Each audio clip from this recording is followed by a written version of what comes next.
ở đây cho mai dương tôi với tay mình quạt cây đây cùng nề đây là bọc đây chỉ đằng đông đây có hòm mình đây tuần lệ từ đây miền rai cho nà cướp rộp phê đang off rai bông rai miền rai bạc miền rai cho nà rộp giang tuần lệ mê công chặt tụt một hồ phật quay bằng tôi bằng thông bằng tuần lệ thông là hòn hai đam chưa tôi thông để nông lực mò cho nà phần hào ở hơi mai dương phần hào ở hơi đây sống mà kê đông là vì đốn ta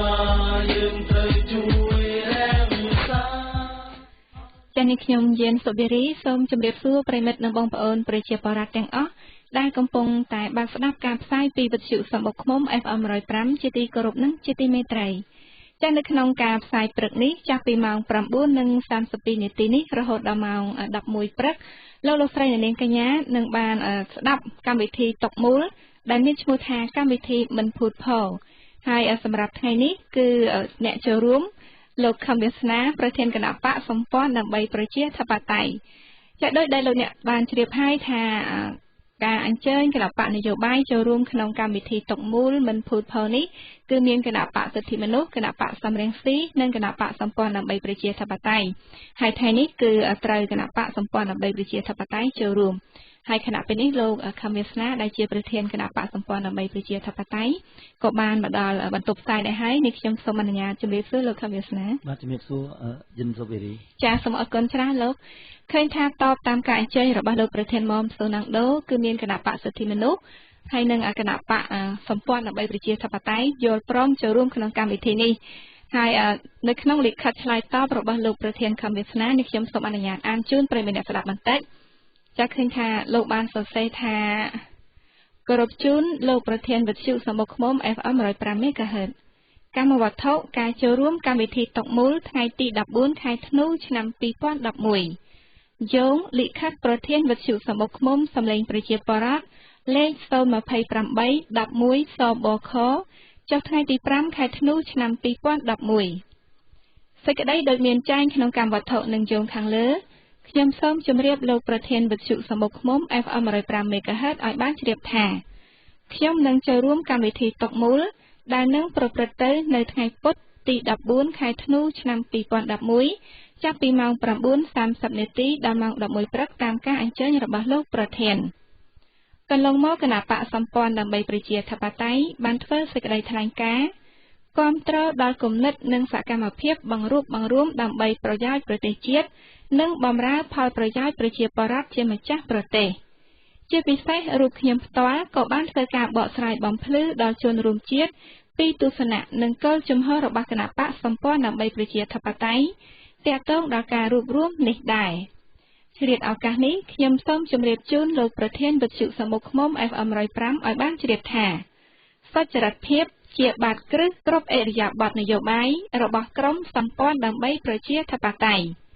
គោលការណ៍នេះនឹងជួយឲ្យយើងអាចផ្សះផ្សាជាតិយើងធ្វើឲ្យខ្មែរយើងអាចសាមគ្គីគ្នាដែលជាកម្លាំងចាំបាច់ខ្វះមិនបានក្នុងការកសាងមាតុភូមិរបស់យើងពុំមានការរួបរวมណាអាចប្រព្រឹត្តទៅដោយជោគជ័យនិងឋិតថេរបាននោះទេបើខ្វះភាពសុចរិតនិងភាពស្មោះត្រង់នយោបាយកាច់មូលអុចអាលបំភ្លើសបំផ្លោងកេងចំណេញពីគ្នាទៅវិញទៅមកគឺជាមូលហេតុនាំដល់ការបែកបាក់សង្គមជាតិខ្ញុំសូមកោតសរសើរចំពោះការខិតខំរបស់លោកប្រធានក្នុងការជ្រោមជ្រែងរៀបចំកម្មវិធីតុកមូលមួយនេះសូមលោកប្រធានទទួលការគោរពរាប់អានដ៏ស្មោះពីខ្ញុំតែយោងតាមលិខិតរបស់លោកខំវាសនាបញ្ជាក់ថាលោកគាំទ្រឲ្យមានការរួបរวมគ្នារវាងគណៈបកនយោបាយអ្នកប្រជាធិបតេយ្យដើម្បីប្រយោជន៍ប្រទេសជាតិនិងបម្រើផលប្រយោជន៍ប្រជាពលរដ្ឋបញ្ជាក់ណាលោកបាទចាសសូមអរគុណចាស់នៅពេលនេះខ្ញុំសូមអនុញ្ញាតជម្រាបជូនពីកម្មវិធីយើង30នាទីដំបូងនេះខ្ញុំនឹងមានសំណួរខ្លះជម្រាបសួរទៅលោកហើយបន្ទាប់មកនេះខ្ញុំនឹងអានជូននៅលិខិតរបស់ប្រជាពលរដ្ឋដែលលោកបានផ្ញើមកកាន់ស្ថានីយវិទ្យុសំបុកឃ្មុំហើយសួរទៅគណៈបកសម្ព័ន្ធដើម្បីប្រជាធិបតេយ្យហើយសម្រាប់រយៈពេល30នាទីចុងក្រោយគឺយើងនឹងទទួលស្វាគមន៍ប្រិយមិត្តយើងតាមខ្សែទូរស័ព្ទចាសសូមអរគុណច្រើនចា៎នៅពេលនេះសូមលោកខំវាសនាស្វាគមន៍ប្រិយមិត្តបន្តិចសិនទៅចា៎ជាបឋមខ្ញុំប្រកាសណាខ្ញុំបាទខំវាសនាសូមលំអរកាយក៏ស្វែងបង្គំប្រគុណម្ចាស់ព្រះធេរានុធេរៈគ្រប់ព្រះអង្គតែព្រះអង្គកំពុងតែតាមដានស្ដាប់កម្មវិធីផ្សាយផ្ទាល់ របស់កម្មវិធីដែលមានឈ្មោះថាមិនពូផោដែលរៀបចំឡើងដោយលោកប្រធានមុំសំណងដូជាទីគោរពសក្ការៈសូមគោរពបងប្អូនលោកតាលោកយាយមួយទាំងអស់ដែលកំពុងតែតាមដានស្ដាប់កម្មវិធីផ្សាយផ្ទាល់នេះជាទីគោរពនិងជាទីរាប់អានជាកិច្ចចាប់ផ្ដើមនេះខ្ញុំសូមឆ្លៀតឱកាសនេះដើម្បីថ្លែងអំណរគុណដល់លោកប្រធានមុំសំណងដូដែលលោកបានចំណាយពេលវេលាចំណាយកម្លាំងចំណាយទឹកចិត្តក្នុងការធ្វើឲ្យមានការរួបរวมក្រុមអ្នកដែលនៅខាងក្រៅរដ្ឋាភិបាលដើម្បីឲ្យជាកម្លាំងមួយដើម្បីធ្វើការប្រកួតប្រជែងជាមួយនឹងគណៈបកដែលកំពុងតែកាន់អំណាចខ្ញុំសូមឆ្លៀតពេលនេះខ្ញុំសូមបង្ហាញអំពីទឹកចិត្តថាខ្ញុំមានសេចក្តីរំភើបរីករាយក៏ប៉ុន្តែខ្ញុំចង់ជូនទៅលោកមុំសំណងដូថាដើម្បីឈានមួយជំហានទៅមុខទៀតបើលោកប្រធានអាចធ្វើបានពីព្រោះខ្ញុំធ្លាប់បានឮលោកញ៉ែមពញ្ញរិទ្ធដែលលោកបញ្ជាក់អំពីជំហររបស់គណៈបកសិទ្ធិមនុស្សថាលោកចង់ឲ្យមានការទៅចែកដេញដោលគ្នាទល់មុខគ្នាអញ្ចឹងខ្ញុំសូមឲ្យលោកប្រធានមុំសំណងដូលោកពិចារណាអំពីការជួបជុំគ្នារវាងគណៈបកទាំងអស់ដែលគេមានសុឆន្ទៈក្នុងការតែចែកគ្នានឹងឲ្យបានជួបគ្នានៅស្តុកមូលពីព្រោះគេបានបង្ហាញអំពីចំហរបស់គេហើយក្រោយអំពីគណៈបកសំរងស៊ីដូច្នេះសូមថ្លែងអំណរគុណដល់លោកប្រធានហើយជាកិច្ចចាប់ផ្ដើមខ្ញុំសូមបញ្ចប់ត្រឹមតែប៉ុណ្ណេះទេចា៎សូមអរគុណចា៎សូមអរគុណចា៎លោកខណ្ឌវាសនាចា៎នៅពេលនេះខ្ញុំសូមអនុញ្ញាតជម្រាបសួរទៅលោកខ្លះចា៎ឃើញថាប្រហែលជាលោកបានស្ដាប់ប្រសាសន៍របស់ឯកឧត្តមគៀតសុគន្ធតំណាងគណៈបកសិទ្ធិមនុស្សដែលមកចូលរួមក្នុងកម្មវិធីតុកមូលហើយដែលលោកបានបញ្ជាក់ពីឆន្ទៈក្នុងការរួបរวมរវាងគណៈបកអ្នកប្រជាធិបតេយ្យហើយក៏ប្រហែលជាលោកបានជ្រាបដែរថាកាលពីម្សិលមិញនេះគណៈបកសំរងស៊ីគឺមិនមកចូលរួមក្នុងកម្មវិធីតុកមូលទេដោយសំអាងថាលោកកឹមសុខាបានធ្លាប់ជួបជាមួយសម្ដេចហ៊ុនសែនហើយនេះគឺជាលេសមួយដែលឯកឧត្តមគង់គំប្រធានស្ដីទីគណៈបកសំរងស៊ីមិនចង់ខ្ជះខ្ជាយពេលវេលាមកចូលរួមក្នុងការជជែកវែកញែកក្នុងកម្មវិធីតុកមូលនេះហើយជាពិសេសទៀតគឺលោកមិនចង់និយាយពីការរួបរวมជាមួយគណៈបកសិទ្ធិមនុស្សតែម្ដងហើយបើតាមយោបល់របស់លោកតែលោកយល់យ៉ាងម៉េចដែរដែលគណៈបកសំរងស៊ីមិនមកចូលរួមក្នុងកម្មវិធីមិនពូជផុសនេះចា៎ខ្ញុំគិតឃើញថាវាសំខាន់គឺនៅក្នុងដួងចិត្តរបស់ពួកគេម្នាក់គេដឹងជាងយើងទាំងអស់អារឿងហេតុផលដែលគេឲ្យមកខាងក្រៅបើសិនជាហេតុផលនោះជាហេតុផលពិតអានឹងយើងអាចទទួលបានថាជាហេតុផលក៏ប៉ុន្តែបើហេតុផលហ្នឹងគ្រាន់តែបិទបាំងការពិតខាងក្នុងទេយើងអាចហៅថាលេសត្រង់ចំណុចថាគណៈបកសំរងស៊ីមិនបានមកជួបជុំជាមួយនឹងគណៈបកសិទ្ធិមនុស្សសាជាថ្មីដើម្បីទៅចែកអំពីការរួបរวมហើយគេបង្ហាញថាដោយសារគេបានធ្លាប់ជួបទៅចែកឬហើយគេបានថាលោកកឹមសុខានឹងធ្លាប់បានជួបសម្ដេចនាយករដ្ឋមន្ត្រីហ៊ុនសែនជាដើមយើងមិនដឹងថានេះជាលេសឬក៏ជារឿងនៅក្នុងចិត្តរបស់គេផ្ទាល់ជាហេតុផលពិតទេតាមអ្វីដែលគណៈបកសម្ព័ន្ធដើម្បីប្រជាធិបតេយ្យធ្លាប់ឈរគឺបាត់គ្រឹះសុចរិតខ្ញុំថានៅនាទីនេះទុកឲ្យបងប្អូនប្រជាពលរដ្ឋគាត់ជាអ្នកវិនិច្ឆ័យទៅចោះពីព្រោះថាបើសិនជាយើងយល់ថានេះគឺជាលេសយើងបកស្រាយទៅម្ចាស់គេនៅតែការពារអញ្ចឹងទីបំផុតគឺទុកឲ្យរាជសម្រាប់ចិត្តចោះត្រង់ចំណុចនេះសូមអរគុណចាអរគុណច្រើនចំពោះចម្លើយរបស់លោកខមេស្នាហើយជាបន្តទៀតឃើញថាប្រហែលជាលោកបានស្ដាប់រួចហើយនៅប្រសាសន៍ឯកឧត្តមគៀតសុគន្ធកាលពីថ្ងៃទី12ដែលលោកចូលរួមកម្មវិធីមិនភូតផលឃើញថាលោកគៀតសុគន្ធបានបង្ហាញជាចំហអំពីការបង្រួបបង្រួមអ្នកប្រជាធិបតេយ្យចាឃើញថានៅក្នុងប្រសាសន៍របស់ឯកឧត្តមគៀតសុគន្ធនោះលោកបានបញ្ជាក់ច្បាស់ថាគណៈបកសិទ្ធិមនុស្សមិនគិតពីគណៈបកតូចឬធំមានអាសនៈនៅក្នុងរដ្ឋសភាឬគ្មានអាសនៈក្នុងរដ្ឋសភាទេហើយលោកបានប្រកាសថាបើសិនជាការរួបរวมគ្នានេះតម្រូវឲ្យរួបរวมគណៈបកក្នុងគណៈបកមួយផ្សេងទៀតគឺគណៈបកសិទ្ធិមនុស្សស្រុកចិត្តរំលាយគណៈបករបស់ខ្លួនហើយធ្វើយ៉ាងណាដើម្បីរួបរวมគ្នាសម្រាប់ការបោះឆ្នោតឆ្នាំ2013ខាងមុខនេះមិនត្រឹមតែប៉ុណ្ណោះសោតគឺលោកគៀតសុគន្ធលោកបានលើកឧទាហរណ៍បញ្យល់ថាបើសិនជាមានគណៈបកណាមួយមានភាពក្លាហានស្រុកចិត្តបដូរឈ្មោះគណៈបករបស់ខ្លួនទៅជាគណៈបកមួយថ្មីទៀតទៅតាមគោលការណ៍ប្រជាធិបតេយ្យនោះគណៈបកសិទ្ធិមនុស្សយល់ព្រមភ្លាមហើយនៅក្នុងនោះដែរលោកគៀតសុគន្ធក៏បានបញ្ជាក់ទៀតថាបញ្ហាសំខាន់ដំបូងគឺត្រូវអ្នកដែលមានឆន្ទៈចង់រួបរวมគ្នានេះជួបជុំគ្នាពិភាក្សាគ្នាជជែកវែកញែកគ្នារកដំណោះស្រាយរួមមួយចំពោះបញ្ហាជាតិហើយជាពិសេសគឺលោកបានបញ្ជាក់ច្បាស់ថាឈរលើគោលការណ៍ប្រជាធិបតេយ្យចាប៉ុន្តែអ្នកទាំងនោះត្រូវមានគំនិតស្នេហាជាតិមុនដំបូងគេបង្អស់ ចំពោះការលើកឡើងរបស់លោកគិតសុគន្ធដែលនេះខ្ញុំបានជម្រាបជូនទ្រុសមួយចំនួននេះវាគ្រប់គ្រាន់ទេសម្រាប់គណៈបកសម្ព័ន្ធដើម្បីប្រជាធិបតេយ្យក្នុងការរួបរวมគ្នាឬក៏លោកមានយោបល់អ្វីផ្សេងពីនេះទៀតចា៎តាមអ្វីដែលនាងយិនសូវេរីបានរៀបរាប់អំបញ្ញមិញអំពីការបើកចំហរបស់លោកគិតសុគន្ធក្នុងការទទួលយកនៅការរួបរวมគ្នានាងបានប្រើពាក្យថាឲ្យតែមានគណៈបកណាមួយក្លាហានរំលាយគណៈបកគេដូរឈ្មោះគឺគណៈបកសិទ្ធិមនុស្សនឹងតំណាងដោយលោកគិតសុគន្ធក្នុងការចូលរួមនឹងលោកសម្ដេចចិត្តថាចូលរួមភ្លាមបើសិនជាយើងមានលក្ខខណ្ឌត្រឹមតែប៉ុណ្ណឹងមិនក៏យើងចាំបាច់ដាក់លក្ខខណ្ឌបន្តទៅទៀតខ្ញុំសូមប្រកាសតែហ្មងគណៈបកប្រព័ន្ធនេះខ្ញុំសូមបញ្ជាក់បន្តិចគឺលោកថាត្រូវមានផ្អែកទៅលើឆន្ទៈដូចគ្នាហើយឈរលើគោលការណ៍ប្រជាធិបតេយ្យនិងស្នេហាជាតិក្នុងនោះមានជាដូចជាឯករាជ្យភាពទឹកដីអធិបតេយ្យភាពនិងបូរណភាពដែនដីជាដើមដែលលោកបានបញ្ជាក់នៅក្នុងគោលការណ៍ដែលត្រូវរួបរวมគ្នាជជែកគ្នាចា៎បាទបើសិនជាមានលក្ខខណ្ឌបន្តទៅទៀតអញ្ចឹងអានឹងយើងត្រូវទៅជែកបន្តទៅទៀតដែរប៉ុន្តែបើសិនជាគាត់តម្រូវតាមលក្ខខណ្ឌថាគណៈបកណាដែលហ៊ានរំលាយឈ្មោះគណៈបករបស់ខ្លួនដើម្បីបង្កើតគណៈបកថ្មីលោកចូលរួមភ្លាមខ្ញុំថាអានឹងរឿងបានភ្លាមហ្មងតែខ្ញុំគណៈបកសម្ព័ន្ធដើម្បីប្រជាធិបតេយ្យក្នុងនាមជាអ្នកតំណាងរបស់គណៈបកសម្ព័ន្ធដើម្បីប្រជាធិបតេយ្យខ្ញុំអាច lobby ខ្ញុំអាចបញ្ចុះបញ្ចូលសមាជិករបស់យើងក្នុងការរំលាយគណៈបកដើម្បីទទួលយកការរួបរวมមួយក៏ប៉ុន្តែដល់ពេលគាត់បរិយាយមកក្រោមមកវាមិនមានលក្ខខណ្ឌត្រឹមតែរំលាយឈ្មោះគណៈបកចោលទេគឺវាមានលក្ខខណ្ឌបន្តទៅទៀតនេះគឺជាលក្ខខណ្ឌរបស់គាត់ធម្មតាក្នុងការចរចាមួយយើងត្រូវស្ពាយអ្វីដែលជាលក្ខខណ្ឌចាំបាច់ដែលយើងយល់ឃើញថាវាត្រឹមត្រូវសម្រាប់គណៈបករបស់ខ្លួនសម្រាប់ជាតិមាតុភូមិរបស់ខ្លួនផងដើម្បីយកទៅចរចាក៏ប៉ុន្តែអ្វីដែលលោកគិតសុគន្ធបានរៀបរាប់អំបញ្ញមិញនេះហើយដែលត្រូវបានប្រាប់ខ្ញុំដោយនាងយិនសូវេរីអំបញ្ញមិញនេះខ្ញុំយល់ថាហាក់បីដូចជាវាមិនច្បាស់លាស់ឧបមាថាឯករាជ្យជាតិឈរលើផលប្រយោជន៍ជាតិតើវាទំហំធំប៉ុណ្ណាទៅយើងពិបាកនឹងទាល់ត្រូវថាតើចំណុចណាខ្លះដែលចាត់ទុកថាជាផលប្រយោជន៍ជាតិជាឯករាជ្យភាពរបស់ជាតិអីចឹងណាប៉ុន្តែនោះគឺជាលក្ខខណ្ឌខាងគេទេក៏ប៉ុន្តែខ្ញុំសូមបង្ហាញអំពីលក្ខខណ្ឌរបស់គណៈបកសម្ព័ន្ធដើម្បីប្រជាធិបតេយ្យដែលជាលក្ខខណ្ឌចាំបាច់តម្រូវដោយគណៈបកសម្ព័ន្ធដើម្បីប្រជាធិបតេយ្យដើម្បីការរួបរวมវិញក៏ប៉ុន្តែចំពោះមតិលើកឡើងរបស់គណៈបកដទៃទៀតចាំយើងជួបផ្ទាល់ជាមួយនឹងគណៈបកនោះដើម្បីសួរឲ្យអស់ថាតើលក្ខខណ្ឌដែលគេដាក់មកហ្នឹងវាមានភាពច្បាស់លាស់អាចទៅចែកអាចពាល់ត្រូវបានទំហំប៉ុណ្ណាប៉ុន្តែនៅពេលនេះខ្ញុំចង់តែនិយាយអំពីគោលការណ៍ខ្លះដែលពួកយើងស្ពាយយកមកក្នុងការដាក់ជាលក្ខខណ្ឌដើម្បីការរួបរวมហើយតើការបញ្ចេញលក្ខខណ្ឌទាំងអស់ហ្នឹងទៅប្រជាពលរដ្ឋគិតមើលថាតើជាលក្ខខណ្ឌសម្រាប់ជាតិមាតុភូមិដែរឬទេចា៎នេះខ្ញុំសូមបញ្ជាក់បន្តិចនៅលោកឃើញថាតាមប្រសាសន៍របស់ឯកឧត្តមគិតសុគន្ធគាត់បញ្ជាក់ថាមិនមែនថាលក្ខខណ្ឌសម្រាប់តែគណៈបកសិទ្ធិមនុស្សហើយត្រូវឲ្យគណៈបកផ្សេងទទួលយកទេគឺគណៈបកទាំងអស់ដែលមានគំនិតរួបរวมគ្នាអាចដាក់លក្ខខណ្ឌហើយជជែកគ្នា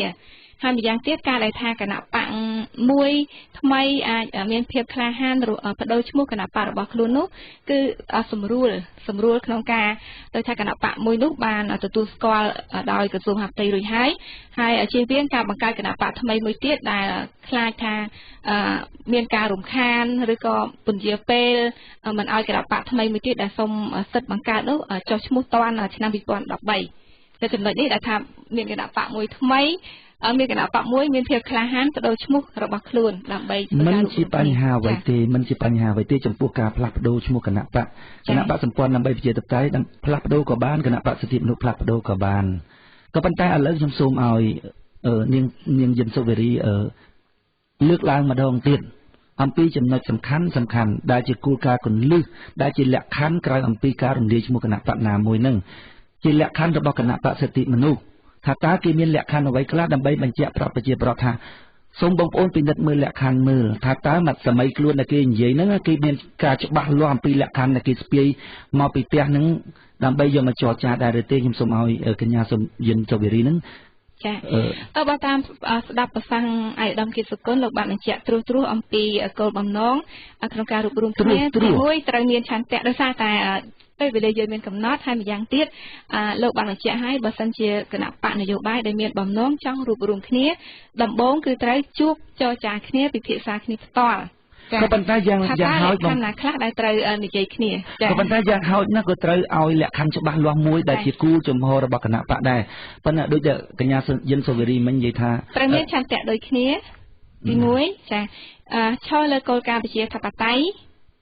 ស្អីគឺគោលការណ៍ប្រជាធិបតេយ្យហ្នឹងចាជាអ្នកស្នេហាជាតិត្រូវមានចាំបាច់ត្រូវដូចថាមានភាពឯករាជ្យមានភាពឯករាជ្យនិងមានបូរណភាពដែនដីចាឥ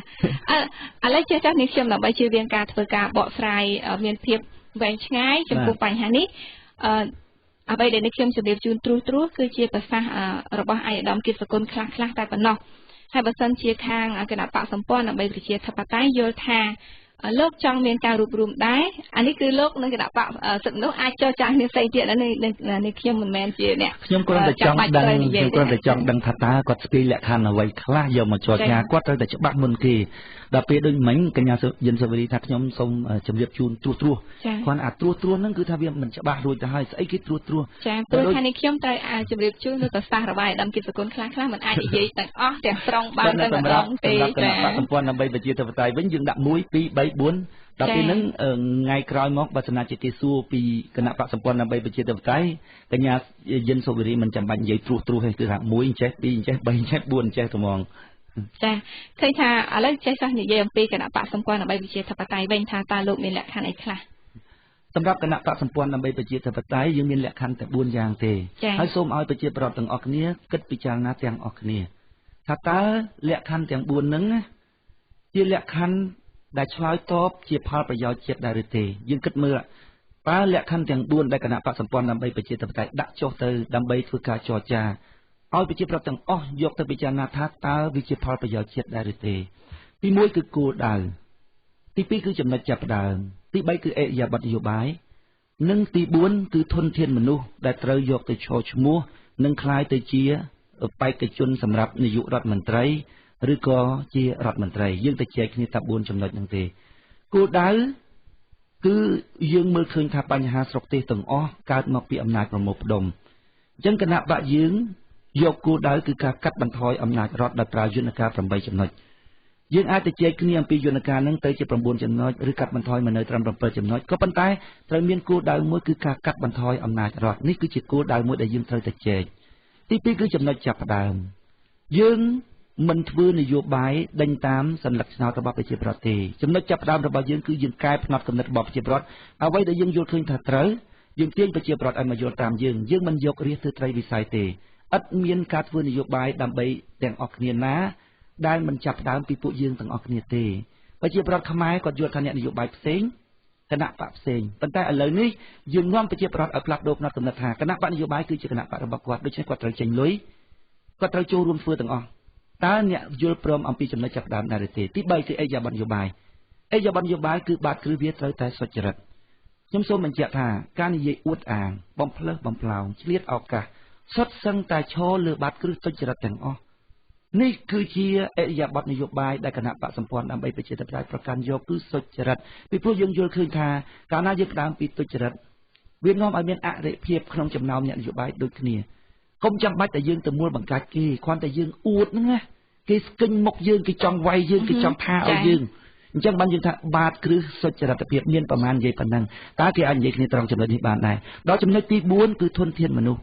មិនមែនថាអ្នកណាមានលុយចេះតែអាចឈរបានទេឲ្យតែត្រូវលក្ខខណ្ឌ4យ៉ាងនេះបដូរគណៈបកក៏អត់អី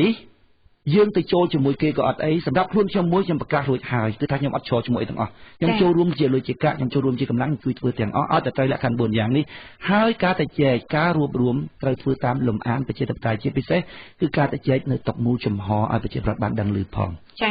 អញ្ចឹងបើតាមគោលការណ៍របស់គណៈបកសម្ព័ន្ធដើម្បីប្រជាធិបតេយ្យគឺមាន4ចំណុចហើយគណៈបកដែលចង់និយាយពីការរួបរวมជាមួយគណៈបកសម្ព័ន្ធដើម្បីប្រជាធិបតេយ្យត្រូវទទួលយក4ចំណុចនេះសិនទើបអាចនិយាយគ្នាបានមិនមែនអញ្ចឹងទេគឺថាយើងស្ពាយចំណុច4ពីខាងយើងទៅហើយយើងយកទៅដាក់ចរចាតើគេមានចំណុចអ្វីខ្លះមកដាក់ចរចាខ្ញុំគាត់សូមអំពាវនាវទៅប្រជាប្រដ្ឋថាតើចំណុចទាំង4នេះវាជាផលប្រយោជន៍សម្រាប់ជាតិដែរឬទេចុះបើគេទទួលយកមិនបានតើវាហេតុអ្វីខ្ញុំចង់សួរតែប៉ុណ្ណឹងចាអរគុណច្រើនលោកខំនេះស្នាជានេះខ្ញុំសូមអនុញ្ញាតជំរាបសួរលោកបន្តទៀតថាប្រសិនបើលោកស្រស់ស្រួលរួបរวมគ្នារវាងគណៈបកអ្នកប្រជាធិបតេយ្យហើយលោកនៅតែបន្តតិទៀនដោយអ្វីដែលលោកកំពុងធ្វើរាល់ថ្ងៃឬក៏លោកគោរពគោលដៅនយោបាយក្នុងការរួបរวมគណៈបកអ្នកប្រជាធិបតេយ្យទាំងអស់ហើយប្រសិនបើការរួបរวมគ្នាជំរុញឲ្យលោកមិនអាចនិយាយអ្វីដែលលោកចង់និយាយ ដែលធ្វើឲ្យខូចខាតដល់ការដំណើរការរួបរวมគ្នាតើលោកអាចបញ្ឈប់បានទេឬក៏អាចទប់ស្កាត់បានទេចំពោះបញ្ហានេះវាមានការយល់ផ្សេងពីគ្នាអាត្រង់ចំណុចហ្នឹងដែលយើងត្រូវតែចែកគ្នាយើងយល់ថាដើម្បីរួបរวมគ្នាត្រូវតែវាយឧបមាថាយើងសោករបស់មួយចូលទៅក្នុងរបស់មួយទៀតសោកវាអត់ចូលហេតុអីមិនវាអត់ចូលវាកងែងកងងដល់វាកងែងកងងយើងត្រូវដំវាឲ្យចូលតើចំណុចណាមួយដែលយើងតិចទៀនគណៈបកសិទ្ធិមនុស្សគណៈបកសំរងស៊ីតើចំណុចណាមួយដែលជាចំណុចដែលយើងតិចទៀនឲ្យមិនត្រូវលើកយកមកពាក្យសម្ដីរបស់យើងដែលយើងតិចទៀនហ្នឹងថាត្រង់ចំណុចណាយើងតិចទៀនឲ្យមិនត្រូវយើងតិចទៀនពីព្រោះយើងមើលឃើញតែខុសដើម្បីឲ្យចូលគ្នាបានយើងចង់វាយអ្នកទាំងអស់គ្នាឲ្យដើរត្រង់ផ្លូវពួកយើងយល់ឃើញថាវាយឲ្យដើរត្រង់ផ្លូវឆាប់រួបរวมគ្នាបានមានន័យថាកន្លែងណាដែលទើសយើងចាំងយើងកាប់ដើម្បីឲ្យវាឆាប់ចូលគ្នាបានឬមួយក៏យើងខ្ញុំសូមកាត់នេះលោកខមស្នាតើលោកសំអាងអ្វីដែលថាអ្វីដែលលោកធ្វើហ្នឹងគឺតម្រង់ឲ្យត្រង់ចាហើយគេដើរទៀតចុះហេតុផលចុះយើងតិចទៀនគេមួយដែលយើងលើកមកយើងថាគាត់អួតអាងអួតអាងឧទាហរណ៍ថាគាត់និយាយថាអាណត្តិមុន58កៅអីគាត់ឈ្នះឆ្នោតដែរដល់ពេលឥឡូវបានតែ3កៅអីអាហ្នឹងគាត់និយាយកុហកហើយយើងនិយាយថាអញ្ចឹងយើងថាកុំនិយាយភាសាអញ្ចឹងអាហ្នឹងជាការភូតកុហកយើងមិនច្បាស់លាស់យើងកុំនិយាយអាចង់ចំណឹងចឹងសួរថាតើអានឹងជាការវាយតម្រង់អត់ពីព្រោះវាឈរលើបាតគ្រឹះសុចរិតភាពផងកាលណាយើងវាយឲ្យវាត្រង់ដោយយើងឈរលើបាតគ្រឹះសុចរិតភាពយើងអាចរួបរวมគ្នាបានប៉ុន្តែមនុស្សច្រើនណាស់គេនិយាយថាកាលណាយើងវាយគ្នាអញ្ចឹងយើងរួបរวมគ្នាអត់បានរួបរวมយ៉ាងម៉េចខ្ញុំចង់សួរឧទាហរណ៍ថាយើងយកស្ករទៅដាក់ក្នុងពាងទឹកវារលាយចូលគ្នាហ្មងរួបរวมរបស់យើងគឺមានន័យបែបហ្នឹងមិនមែនយកឈើដែលមានឈើផ្សេងគ្នារួចហើយយកមកចងបាច់គ្នាដែលចូលគ្នាអត់បានទេពេលណាយើងចូលរួមឧទាហរណ៍ថាយើងចូលរួមជាមួយគណៈបកសិទ្ធិមនុស្សសមាជិកមកពីគណៈបកសិទ្ធិមនុស្សក៏នៅតែអញមកពីសិទ្ធិមនុស្សគណៈបកសម្ព័ន្ធថាអញមកពីសម្ព័ន្ធរួចធ្វើការក្រុមតបូលជាមួយគ្នាបន្តិចទៅបែកគ្នាយើងចង់ឲ្យវាលាយចូលគ្នាសាច់មួយជាមួយអញ្ចឹងបានយើងត្រូវយកមកទៅចែកគ្នាទាំងអស់បើសិនជាពួកយើងខុសយើងវាយមកប្រាប់មកយើងនឹងកែតម្រូវអាហ្នឹងខ្ញុំនិយាយថាវាយដើម្បីឲ្យចូលគ្នាហើយដល់ពេលគេថាកុំវាយគ្នាដើម្បីចូលគ្នាខ្ញុំថារួបរวมគ្នាមិនតិចវាបែកគ្នាទៅវិញចាអញ្ចឹងគណៈបកសម្ព័ន្ធដើម្បីប្រជាធិបតេយ្យក៏ទទួលយកការរួបរวมគ្នាដែរហើយជាពិសេសគឺជាចែកបែកញែកគ្នាជាមុនសិនបាទហើយលោកមានគោលការណ៍4ចំណុចបាទចាហើយសម្រាប់គោលការណ៍គណៈបកផ្សេងឧទាហរណ៍ដូចជាគណៈបកសិទ្ធិមនុស្សអីហ្នឹងត្រូវទៅចែកគ្នាបន្តទៀតបាទចាអរគុណច្រើនហើយនេះខ្ញុំចង់សួរបន្តទៀតមិនដឹងជាលោកគិតដល់ឬក៏មិនយ៉ាងណាទេប្រសិនបើមានការរួបរวมគ្នាមិនថាតែគណៈបកជួងជាមួយគណៈបកសិទ្ធិមនុស្សឬក៏ជាមួយគណៈបកណាផ្សេងទៀតទេលើកលែងតែគណៈបកសំរងស៊ីដែលមិននិយាយពីការរួបរวมតើលោកចង់កាន់តំណែងអ្វីដែរចង់បានអ្វីដែរចាខ្ញុំដូចជាអត់មានចង់បានអ្វីដែលជាតំណែង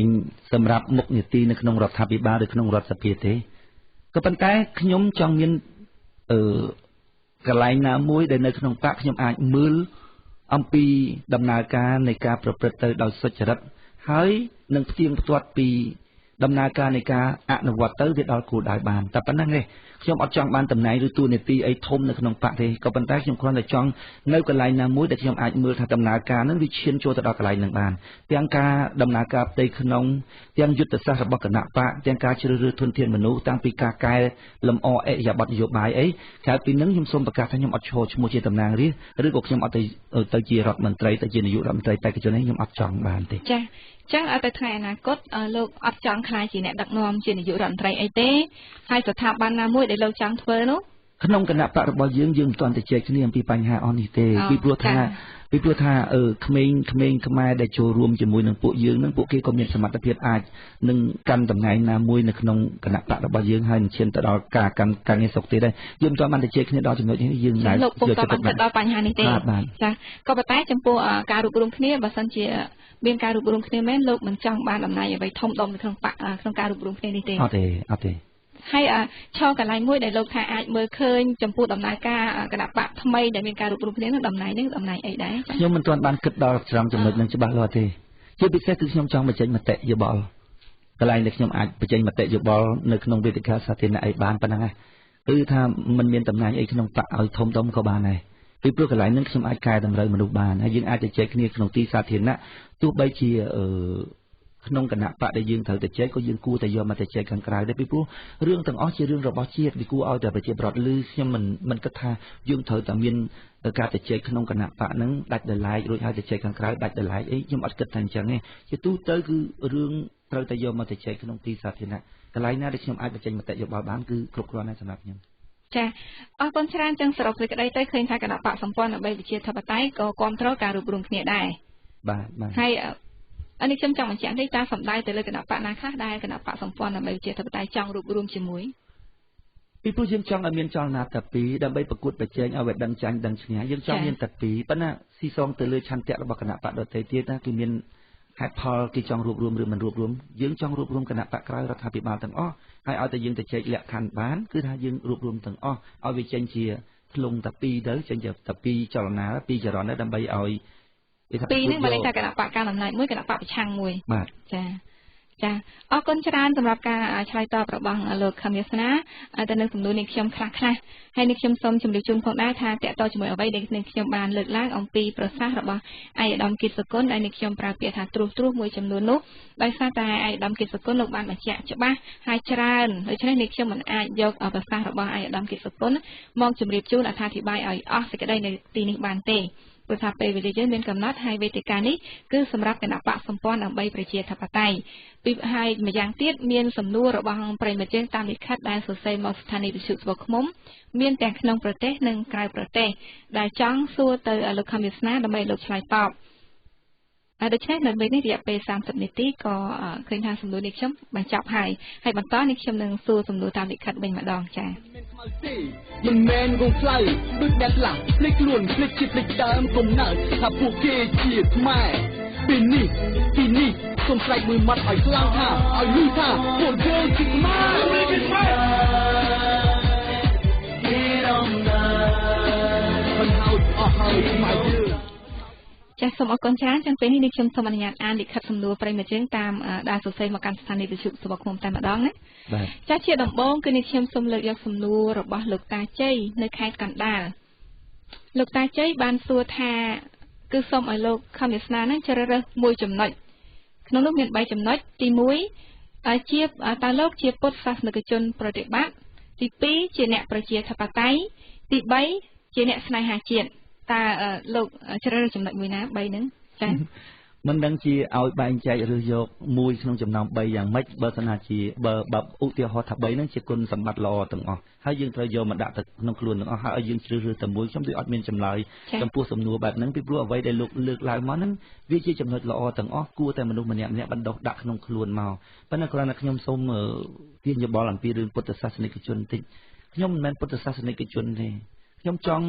វាយបំបាក់ពាក្យថាពុទ្ធសាសនិកជននឹងទៀតផងពីព្រោះមេរៀនរបស់ព្រះពុទ្ធជាមេរៀនសម្រាប់មនុស្សទាំងអស់គ្នាដល់ពេលយើងយកមកដាក់ជាសាសនាហើយយើងតាំងខ្លួនជាពុទ្ធសាសនិកជនអញ្ចឹងដល់ពេលអញ្ចឹងមូស្លីមយេស៊ូគេអត់បានរៀនសូត្រទេចង់ឲ្យទាំងអស់គ្នានឹងរៀនសូត្រមេរៀនត្រាស់ដឹងរបស់បុគ្គលដ៏អស្ចារ្យក្នុងលោកនឹងអញ្ចឹងខ្ញុំថារឿងពុទ្ធសាសនិកជនគឺខ្ញុំមិនមែនទេខ្ញុំគ្រាន់តែអូនរបស់ព្រះសម្មាសម្ពុទ្ធហើយត្រង់ចំណុច2ទៀតនឹងខ្ញុំនឹងនិយាយថាម៉េចយើងជាអ្នកប្រជាធិបតេយ្យលោកជាអ្នកប្រជាធិបតេយ្យដែរទេហើយថាលោកជាអ្នកស្នេហាជាតិដែរទេខ្ញុំមិនហ៊ាននិយាយទេបញ្ហានឹងសូមឲ្យបងប្អូនទាំងអស់គ្នាគិតពិចារណាទៅនេះជាចំណុចរបស់ខ្ញុំចំពោះសំណួររបស់គាត់ចាអរគុណច្រើនហើយបន្តទៀតគឺជាសំណួររបស់លោកមកពីខាងតកែវឈ្មោះលោកផានចាលោកសួរថាតើយើងរៀនធម៌ព្រះពុទ្ធសម្រាប់អប់រំអ្នកផងទាំងពួងសម្រាប់តិទានគេឬក៏សម្រាប់ឆ្លុះជាមួយអ្នកដទៃចាគឺបែបនេះសំណួររបស់លោកផានមកពីតកែវធម្មតាបើយើងឈរលើបាតគ្រឹះសុចរិតហើយស្អីដែលយើងយល់ថាត្រឹមត្រូវយើងធ្វើទៅបើត្រូវតិចទៀនក៏តិចទៀនត្រូវបើត្រូវថាឲ្យក៏ត្រូវថាឲ្យទៅបើត្រូវអប់រំក៏អប់រំមកឲ្យតែយើងឈរលើបាតគ្រឹះសុចរិតព្រះសម្មាសម្ពុទ្ធក៏លោកសម្ដែងថាតេះដៀលបុគ្គលដែលគួរតេះដៀលឡើងឋានសួគ៌ដែលគេចាប់យកទៅដាក់ព្រះសម្មាសម្ពុទ្ធក៏លោកធ្លាប់តេះដៀលទេវទត្តដែរថាទេវទត្តគឺជាមនុស្សដែលបំផ្លាញខ្លួនឯងពួកអ្នកដើរតាមទេវទត្តក៏ជាមនុស្សដែលបំផ្លាញខ្លួនឯងតេះដៀលបុគ្គលដែលគួរតេះដៀលឡើងឋានសួគ៌ដែលគេចាប់យកទៅដាក់សំខាន់គឺបេះដូងរបស់យើងតើយើងតិចទៀនក្នុងន័យដើម្បីកាច់បំបាក់គេដើម្បីមុខមាត់របស់ខ្លួនឬដើម្បីតម្រង់ផ្លូវរបស់អ្នកដទៃវាឥតមានអ្នកណាដឹងជាងខ្លួនរបស់យើងទេរឿងធម៌របស់ព្រះពុទ្ធមនុស្សច្រើនណាស់ដែលគេយល់ថារៀនមកនឹងគឺគ្រាន់តែដើម្បីចាំហើយគេនិយាយថាការចាំធម៌របស់ព្រះពុទ្ធនឹងគឺជាការអប់រំចិត្តរបស់គេទៅហើយប៉ុន្តែសម្រាប់ពួកយើងអត់អញ្ចឹងទេបើសិនណាជាយើងស្អាតស្អំអ្នកដែលស្អាតស្អំគឺទី1សម្អាតខ្លួនយើង ទី2អ្នកដតីដែលនៅជុំវិញរបស់យើងជុំវិញយើងស្មោកគ្រោកយើងនៅមិនបានឧបមាថាយើងជាមនុស្សស្អាតហើយក្នុងផ្ទះយើងស្អាតហើយក្រុមគ្រួសាររបស់យើងទាំងអស់សុទ្ធតែជាមនុស្សកក្រិចហើយយើងនៅជាមួយមនុស្សកក្រិចបានហើយគេថាខ្ញុំនឹងជាមនុស្សស្អាតណាស់ហើយបើស្អាតហើយមិនបើសមាជិកគ្រួសារនឹងលាងចានកក្រិចអ្នកនៅមួយបានអ្នកត្រូវតែស្ដីឲ្យវាសំខាន់គឺដែលលើបាតគ្រឹះសុចរិតចាក៏ប៉ុន្តែនៅពេលដែលយើងនិយាយថាយើងជាអ្នកស្អាតអ្នកដទៃគេថាគេស្អាតដែរគេមកយើងឃើញកខ្វក់ដែរហ្នឹងត្រង់ចំណុចហ្នឹងដែលខ្ញុំនិយាយខាងដើមថាវាស៊ីសងទៅលើខ្លួនរបស់យើងទេតែយើងច្បាស់ខ្លួនយើងហើយយើងធ្វើទៅព្រះសម្មាសម្ពុទ្ធនោះក៏មានកិត្តិយសថាព្រះសម្មាសម្ពុទ្ធមិនស្អាតដែរព្រះសម្មាសម្ពុទ្ធលោកឲ្យតម្រុយយើងថាអ្វីដែលយើងច្បាស់យើងធ្វើទៅឥតមានបុគ្គលណាមួយនៅលើโลกនេះមិនត្រូវបានកិត្តិយសទេពួកដង្កូវស្អប់កឡង់ពួកកឡង់ស្អប់ដង្កូវវារឿងតែមួយប៉ុណ្ណាមនុស្សអាក្រក់មានធាតុអាក្រក់ជាធាតុទ្រទ្រង់ស្អប់អំពើល្អមនុស្សល្អមានធាតុល្អជាធាតុទ្រទ្រង់រួចស្អប់អំពើអាក្រក់ដង្កូវវាថាអាចជាឋានសួគ៌របស់វាកឡង់ជាវាថាផ្កាជាឋានសួគ៌របស់វាហើយវាស្អប់ដង្កូវវាស្អប់ផ្កាហ្នឹងវាថាផ្កាជាអាចរបស់វាត្រង់ចំណុចហ្នឹងចុងក្រោយបំផុតគឺខ្លួនយើងដឹងច្បាស់រួចហើយយើងធ្វើទៅអ្នកដទៃគេថាជារឿងរបស់អ្នកដទៃយើងមានមាត់តែមួយមានដៃតែពីរទប់មាត់អ្នកដទៃមិនបានទេចានេះខ្ញុំអញ្ចឹងនេះខ្ញុំវាចង់ឆ្ងល់បន្តិចថានៅពេលដែលយើងនិយាយថាយើងធ្វើអ្វីឲ្យយើងខ្លួនយើងនិយាយថាគិតថាយើងធ្វើត្រូវយើងធ្វើទៅក៏ប៉ុន្តែការដែលយើងធ្វើត្រូវហើយធ្វើឲ្យប៉ះពាល់ដល់អ្នកដទៃតើយើងធ្វើត្រូវដែរទេនឹងធ្វើឲ្យអ្នកដទៃមានការឈឺចាប់អីអញ្ចឹងលោកការឈឺចាប់វាមិនមែនជាចេតនារបស់យើងទេបើសិនជាបេះដូងរបស់យើងបរិសុទ្ធក៏ប៉ុន្តែរឿងឈឺចាប់ជារឿងរបស់អ្នកដទៃដោយព្រះសម្មាសម្ពុទ្ធអញ្ចឹងលោកសម្ដែងធម៌លោកសម្ដែងត្រង់ភ្លឹងប៉ុន្តែនាងមាគន្ធយាស្ដាប់ទៅឈឺចាប់រហូតដល់ដុតប្រសាទគេអស់ទៅ500ជឿថាតើចេតនារបស់ព្រះសម្មាសម្ពុទ្ធធ្វើឲ្យនាងមាគន្ធយាឈឺចាប់ទេលោកសម្ដែងធម៌ត្រង់ក៏ប៉ុន្តែវាប៉ះពាល់ដល់មនុស្សអាក្រក់ឧទាហរណ៍យើងនិយាយថាមនុស្សជាឆ្លើងសង្គមមិនដែលគិតដល់បញ្ហាជាតិមាតុភូមិរបស់គេទេគេគិតតែពីធ្វើម៉េចឲ្យបានផលប្រយោជន៍របស់ខ្លួនគេនឹងគឺជាឆ្លើងសង្គមហើយដល់ពេលយើងនិយាយទៅប៉ះពាល់របស់គេប៉ះពាល់គេឈឺចាប់រឿងការឈឺចាប់ជារឿងរបស់អ្នកដទៃក៏ប៉ុន្តែយើងអត់មានចេតនាចង់ឲ្យអ្នកដទៃឈឺចាប់ទេប៉ុន្តែយើងមានចេតនាចង់កែតម្រូវការឈឺចាប់ជារឿងរបស់អ្នកដទៃគេក៏ថាមកយើងវិញមកឲ្យតែថានៅក្នុងក្របខ័ណ្ឌច្បាប់យើងអាចទទួលយកបានអានឹងយើងចេះទទួលទៅឈឺចាប់ឬមិនឈឺចាប់អានឹងខ្លួនយើងអ្នកទទួលក៏ប៉ុន្តែបើវាហួសរហូតដល់ផ្លូវច្បាប់គេអាចចាប់យើងទៅប្រឈមមុខជាមួយមុខច្បាប់ថាយើងបរិហាគេអានឹងប្តឹងគ្នាទៅអានឹងធ្វើម៉េចវាទៅតែប៉ុណ្ណឹងហើយបើស្នាជាយើងនៅក្នុងក្របខ័ណ្ឌដែលច្បាប់ចាប់យើងមិនបានទេយើងចេះតែនិយាយទៅហើយរឿងថាប៉ះពាល់ដល់អ្នកដទៃឈឺចាប់រឿងអ្នកដទៃដូចខ្ញុំនិយាយខាងដើមអញ្ចឹងមនុស្សល្អនិយាយអំពាក្យល្អទៅអ្នកដទៃមនុស្សជាមនុស្សអាក្រក់គេឈឺចាប់ដូចគ្នាជាមួយមនុស្សអាក្រក់អញ្ចឹងដែរគេនិយាយពាក្យដែលការពារអំពើអាក្រក់របស់គេទៅឧទាហរណ៍គេថាអូកុំតែជឿវាគ្មានអាណាមិនគិតប្រយោជន៍ផ្ទាល់ខ្លួនណាគេនិយាយការពារផលប្រយោជន៍របស់គេអញ្ចឹងហើយឧទាហរណ៍ថាធ្វើឲ្យយើងឈឺចាប់បើធ្វើឲ្យយើងឈឺចាប់យើងក៏ឈឺចាប់ទៅរឿងហ្នឹងវាតែប៉ុណ្ណាវាមិនទាន់ហួសក្របខ័ណ្ឌច្បាប់ទេបើហួសក្របខ័ណ្ឌច្បាប់រំលងទៅដល់សិទ្ធិរបស់អ្នកដទៃអានឹងគេប្តឹងផ្ដល់យើងតាមផ្លូវច្បាប់ទៅរឿងក្នុងសង្គមវាតែប៉ុណ្ណឹងចាអញ្ចឹងឃើញថាអាការដែលយើងធ្វើអំពើទៅលើអ្នកណាមួយហ្នឹងសិតតែយើងខ្លួនយើងយល់ថាត្រូវទាំងអស់ហ្នឹងមិនអញ្ចឹងទេខ្លួនយើងយល់ថាត្រូវក៏ប៉ុន្តែទីសងទៅលើអ្នកដទៃទៅចោះនេះខ្ញុំសូមកាត់តិឧទាហរណ៍ថាមនុស្សអាក្រក់ឬមួយក៏ក្រុមអ ுக ្រិតជនចោលប្លន់អីចឹងគេគិតថាខ្លួនគេធ្វើត្រូវគេធ្វើហ្នឹងមិនអញ្ចឹងវាមានការយល់ពីរយ៉ាងជួនកាលមនុស្សមានអវិជ្ជាគេយល់ថាខ្លួនគេធ្វើត្រូវចាមានមនុស្សមួយទៀតគាត់ដឹងថាខ្លួនគាត់ធ្វើខុសប៉ុន្តែគាត់បំពេញដោយពួកចៅប្លន់អីមិនអញ្ចឹងទេពួកគេដឹងថាខ្លួនគេធ្វើខុសប៉ុន្តែគេបំពេញប៉ុន្តែមានមនុស្សមួយក្រុមទៀតគេកំពុងតែធ្វើខុសប៉ុន្តែគេអត់ដឹងទេឧទាហរណ៍ថាខ្លួនគេរស់នៅក្នុងសង្គមគេអត់បានគិតសង្គមទេគេគិតតែយកបាយទៅវត្តគាត់មានដឹងថាខ្លួនគាត់ខុសទេណាគាត់មានបានដឹងខ្លួនគាត់ខុសទេត្រង់ចំណុចហ្នឹងគាត់និយាយការពារកំហុសរបស់គាត់ពីព្រោះគាត់មិនបានដឹងថាខ្លួនគាត់ខុសប៉ុន្តែដូចពួកចៅឬពួកសង្ងំមិនគិតផលប្រយោជន៍ជាតិឧទាហរណ៍ដូចជាពួកអ្នកនយោបាយដែលបានសិទ្ធិពីប្រជាប្រដ្ឋទៅរួចហើយគាត់ពុកអលួយគាត់ដឹងមិនគាត់មិនដឹងទេគាត់ដឹងប៉ុន្តែគាត់និយាយការពារទង្វើខុសរបស់គាត់អានឹងស៊ីសងទៅលើយើងតើយើងចង់កាត់ក្តីគាត់យ៉ាងម៉េចហើយច្បាប់គាត់ចង់កាត់ក្តីគាត់យ៉ាងម៉េចអារឿងហ្នឹងវាអញ្ចឹងប៉ុន្តែសំខាន់បំផុតមនុស្សម្នាក់គឺគេច្បាស់ក្នុងខ្លួនរបស់គេបើអ្នកច្បាស់ថាអ្នកដឹងខ្លួនថាអ្នកធ្វើអាក្រក់រួចហើយអ្នកនៅតែចង់ធ្វើអានឹងរឿងរបស់អ្នកតើខ្ញុំទៅធ្វើមិនបានចាអរគុណច្រើនចំពោះការឆ្លើយតបរបស់លោកឃើញថានេះខ្ញុំបន្តសំណួរទៅលោកសមិទ្ធិមកពីខាងតាកែវដែរចាលោកសមិទ្ធិបានសួរថាលោកស្ដាប់ថាឃើញថាលោកខំវាសនាដែលតិទៀនទៅលើអ្នកដែលលោកយល់ថាជាអ្នកអួតអាង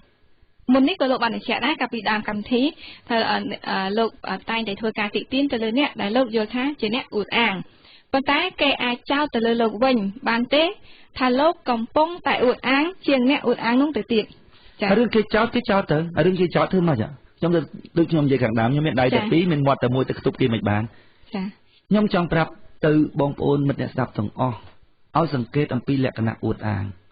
លក្ខណៈអួតអាងគឺជាលក្ខណៈរបស់ចិត្តមិនមែនជាលក្ខណៈរបស់ពាក្យសម្ដីទេដោយព្រះសម្មាសម្ពុទ្ធលោកសម្ដែងថាតថាគតជាអ្នកត្រាស់ដឹងហើយការត្រាស់ដឹងរបស់តថាគតនេះឥតមានគ្រូបាអាចារ្យណាប្រដៅតថាគតទេតថាគតត្រាស់ដឹងតែម្នាក់ឯងក្នុងលោកនេះគ្មានអ្នកណាត្រាស់ដឹងហើយការត្រាស់ដឹងនេះទៀតសោតឥតមានពីណាប្រដៅតថាគតអត់មានពីណាបរៀនតថាគតទេមនុស្សដទៃគេស្ដាប់ទៅគេថាព្រះសម្មាសម្ពុទ្ធអួតក៏ប៉ុន្តែនៅក្នុងចិត្តរបស់ព្រះសម្មាសម្ពុទ្ធលោកអត់មានចិត្តអីណាអួតទេប៉ុន្តែកលៈទេសៈនេះលោកត្រូវនិយាយរឿងហ្នឹងប្រាប់អ្នកដទៃដើម្បីជាប្រយោជន៍សម្រាប់អ្នកដទៃលោកក៏និយាយទៅហើយដល់ពេលអ្នកដទៃគេស្ដាប់មកថាយីមកពិភពលោកគ្មានពីណាត្រាស់ដឹងតែអញហើយគ្មានគ្រូបាអាចារ្យណាបដាទៀតអួតក៏អួតម្ល៉េះអួតជាលក្ខណៈរបស់ចិត្តពួកយើងដឹងច្បាស់ក្នុងចិត្តរបស់យើងតើអួតឬអត់ហើយបងប្អូនប្រជាប្រដ្ឋក៏ថាយើងអួតអានឹងជាសិទ្ធិរបស់អ្នកដទៃគេថាទៅចោះឲ្យខ្ញុំទៅធ្វើម៉េចគេថាយើងអួតជាអ្នកដទៃនឹងទៅទៀតអានឹងរឿងរបស់គេថាខ្ញុំធ្វើម៉េចប៉ុន្តែបងប្អូនអ្នកដែលស្រឡាញ់យុត្តិធម៌បងប្អូនសង្កេតមើលតើពាក្យសម្ដីរបស់ខ្ញុំមានកំសួលអួតពីខាងក្នុងមកដែរឬទេចានៅក្នុងសំណួរនេះលោកបានបញ្ជាក់ថាលោកតែងតែលើកយកទ្រឹស្ដីព្រះពុទ្ធមកធ្វើការពន្យល់ហើយពេលខ្លះលោកហាក់ដូចជាតាំងខ្លួននឹងជាព្រះសម្មាសម្ពុទ្ធថែមទៀតផងចាគេថាទៀតដែរមើលឃើញគេថាទៀតគេថាយើងតាំងខ្លួនគេថាយើងតាំងខ្លួនលើព្រះសម្មាសម្ពុទ្ធក៏ថាបានតែលើគេថាខ្ញុំប្រាប់ទៅបងប្អូនប្រជាប្រដ្ឋថារាល់អ្នកដឹកនាំទាំងអស់តែងតែបានទទួលនៅពាក្យរិះគន់ច្រើនជាងពាក្យសរសើរធម្មតាទេអញ្ចឹងសូម្បីតែមនុស្សដែលអត់គិតជាតិអីទាំងអស់អង្គុយតែស្ងៀមនឹងគ្មានធ្វើអីទេមួយថ្ងៃហ្នឹងសូម្បីតែអ្នកបំផ្លាញជាតិហ្នឹងក៏គេមានពាក្យរិះគន់ដែលយើងកំពុងតែធ្វើការងារដើម្បីបម្រើជាតិដែរដែលខ្លួនគេអត់បានស្អីធ្វើអស់ហ្នឹងគេអង្គុយទៅលើក្រែកប៉ុកហ្នឹងក៏គេមានពាក្យរិះគន់ដែរប៉ុន្តែគេមិនបានមើលថាតើខ្លួនគេដែលអង្គុយនៅលើក្រែហ្នឹងគេបានធ្វើអីខ្លះថាអត់មានទេអញ្ចឹងអ្វីដែលយើងច្បាស់ថាខ្លួនយើងធ្វើត្រឹមត្រូវហើយទៅគេថាតើយើងដាច់กระดาษតិចនោះណាបានយើងធ្វើការងារដែលត្រឹមត្រូវបានបើយើងអត់ដាច់กระดาษតិចអីយើងអត់អាចធ្វើការងារដែលត្រឹមត្រូវទៅដល់គោលដៅបានទេឲ្យតែយើងច្បាស់ថាខ្លួនយើងត្រឹមត្រូវហើយពាក្យសម្ដីរបស់គេថាអីថាទៅព្រះសម្មាសម្ពុទ្ធលោកសម្ដែងឲ្យថាឥតមានបុគ្គលណាមួយនៅលើលោកនេះមិនត្រូវបានគេតេះដៀលទេចាអញ្ចឹងសម្រាប់ចម្លើយរបស់លោកនេះខ្ញុំដូចថាមិនសូវជាយល់ប្រហែលនេះណាក៏តែអ្វីដែលនេះខ្ញុំយល់គឺថាអ្វីដែលយើងគិតថាត្រឹមត្រូវយើងធ្វើទៅបាទអញ្ចឹងហើយមនុស្សច្រើនណាស់សុវិរីមនុស្សច្រើនណាស់ដែលយល់ថាខ្លួនធ្វើត្រឹមត្រូវរួចហើយអត់ធ្វើបានណាដោយសារសម្ពាធពីខាងក្រៅអ្វីដែលយើងយល់ថាត្រឹមត្រូវឧបមាថាយើងចង់មានប្តីបរទេសប៉ុន្តែខ្មែរយើងគេមិននិយមប៉ុន្តែយើងច្បាស់ថាប្តីបរទេសមួយនឹងអាចផ្ដល់សេចក្តីសុខឲ្យយើងប៉ុន្តែមនុស្សខ្លះអត់ហ៊ានយកប្តីនឹងទេពីព្រោះពាក្យសម្ដីរបស់អ្នកខាងក្រៅនោះថាឲ្យខ្លាំងពេកមនុស្សច្រើនណាស់ដែលយល់ថាត្រឹមត្រូវហើយអត់អាចធ្វើរឿងត្រឹមត្រូវបានដោយសារសម្ពាធរបស់អ្នកខាងក្រៅមនុស្សអញ្ចឹងអត់អាចធ្វើជាអ្នកដឹកនាំគេបានទេប៉ុន្តែនៅពេលដែលយើងគិតថាអ្វីដែលយើងធ្វើសុទ្ធតែត្រឹមត្រូវនាំឲ្យមានដូចជាទស្សនៈមួយថាយើងផ្ដាច់ការអ្វីដែលយើងធ្វើសុទ្ធតែត្រឹមត្រូវទាំងអស់មិនក៏ទៅជាផ្ដាច់ការអ្វីដែលយើងធ្វើគឺយើងបានសម្យោគមតិយោបល់របស់អ្នកដទៃនឹងរួចស្រេចទៅហើយគេឲ្យយោបល់យើងត្រង់ចំណុចហ្នឹងយើងយកមកគិតត្រេះរិះពិចារណារួចហើយយើងឃើញថ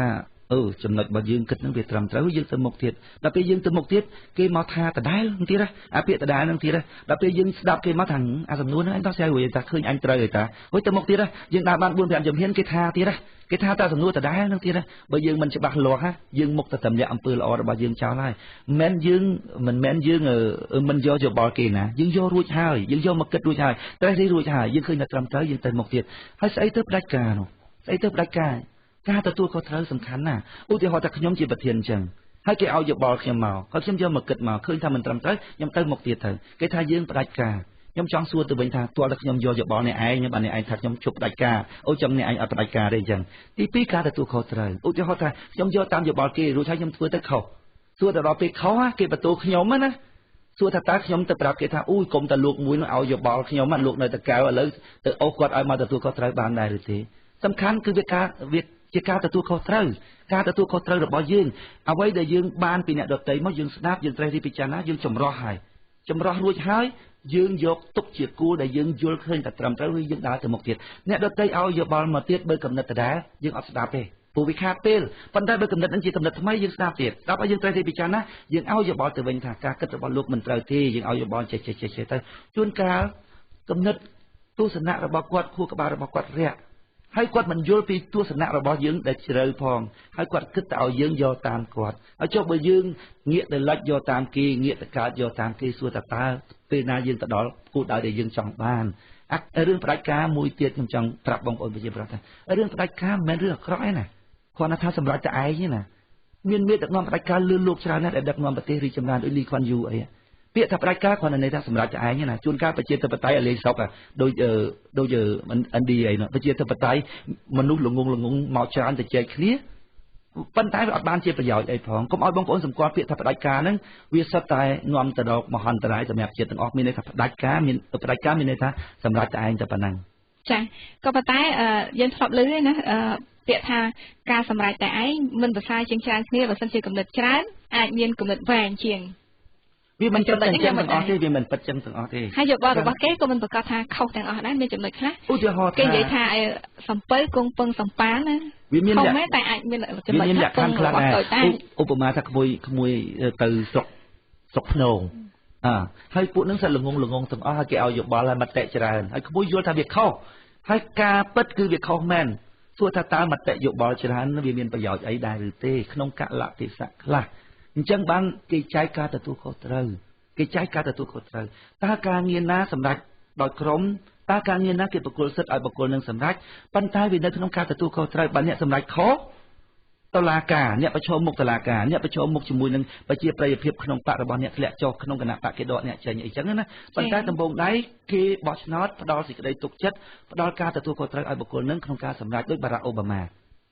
ពេលដែលគាត់ជាប់ឆ្នោតហើយគាត់រើសអ្នកណាក៏ទៅបានដែរពីព្រោះគាត់ជាអ្នកជាប់ឆ្នោតហើយក្នុងតំណែងឆន្ទៈរបស់ប្រជាប្រដ្ឋអាមេរិកប៉ុន្តែទទួលខុសត្រូវផងបើរើស Hillary Clinton ខុសអានឹងអ្នកឯងទទួលខុសត្រូវរើសអ្នកផ្សេងខុសអ្នកឯងទទួលខុសត្រូវក៏ប៉ុន្តែត្រូវឲ្យគាត់រើសដល់ពេលយើងនិយាយថាHillary Clinton មិនកុំឲ្យគេបោះឆ្នោតផងនឹងមិនឲ្យគេបោះឆ្នោតអញ្ចឹងចាត់តាំងអញ្ចឹងផ្ដាច់ការពេលខ្លះយើងបោះឆ្នោតមកលោកបារ៉ាក់អូបាម៉ានិងនឹងកន្លែងរដ្ឋមន្ត្រីក្រសួងការបរទេសរបស់គាត់ធ្វើការអត់ត្រូវគ្នាផងសួរវាទៅកើតអត់អញ្ចឹងគេគិតពីប្រយោជន៍គេពិចារណាទៅថាអូ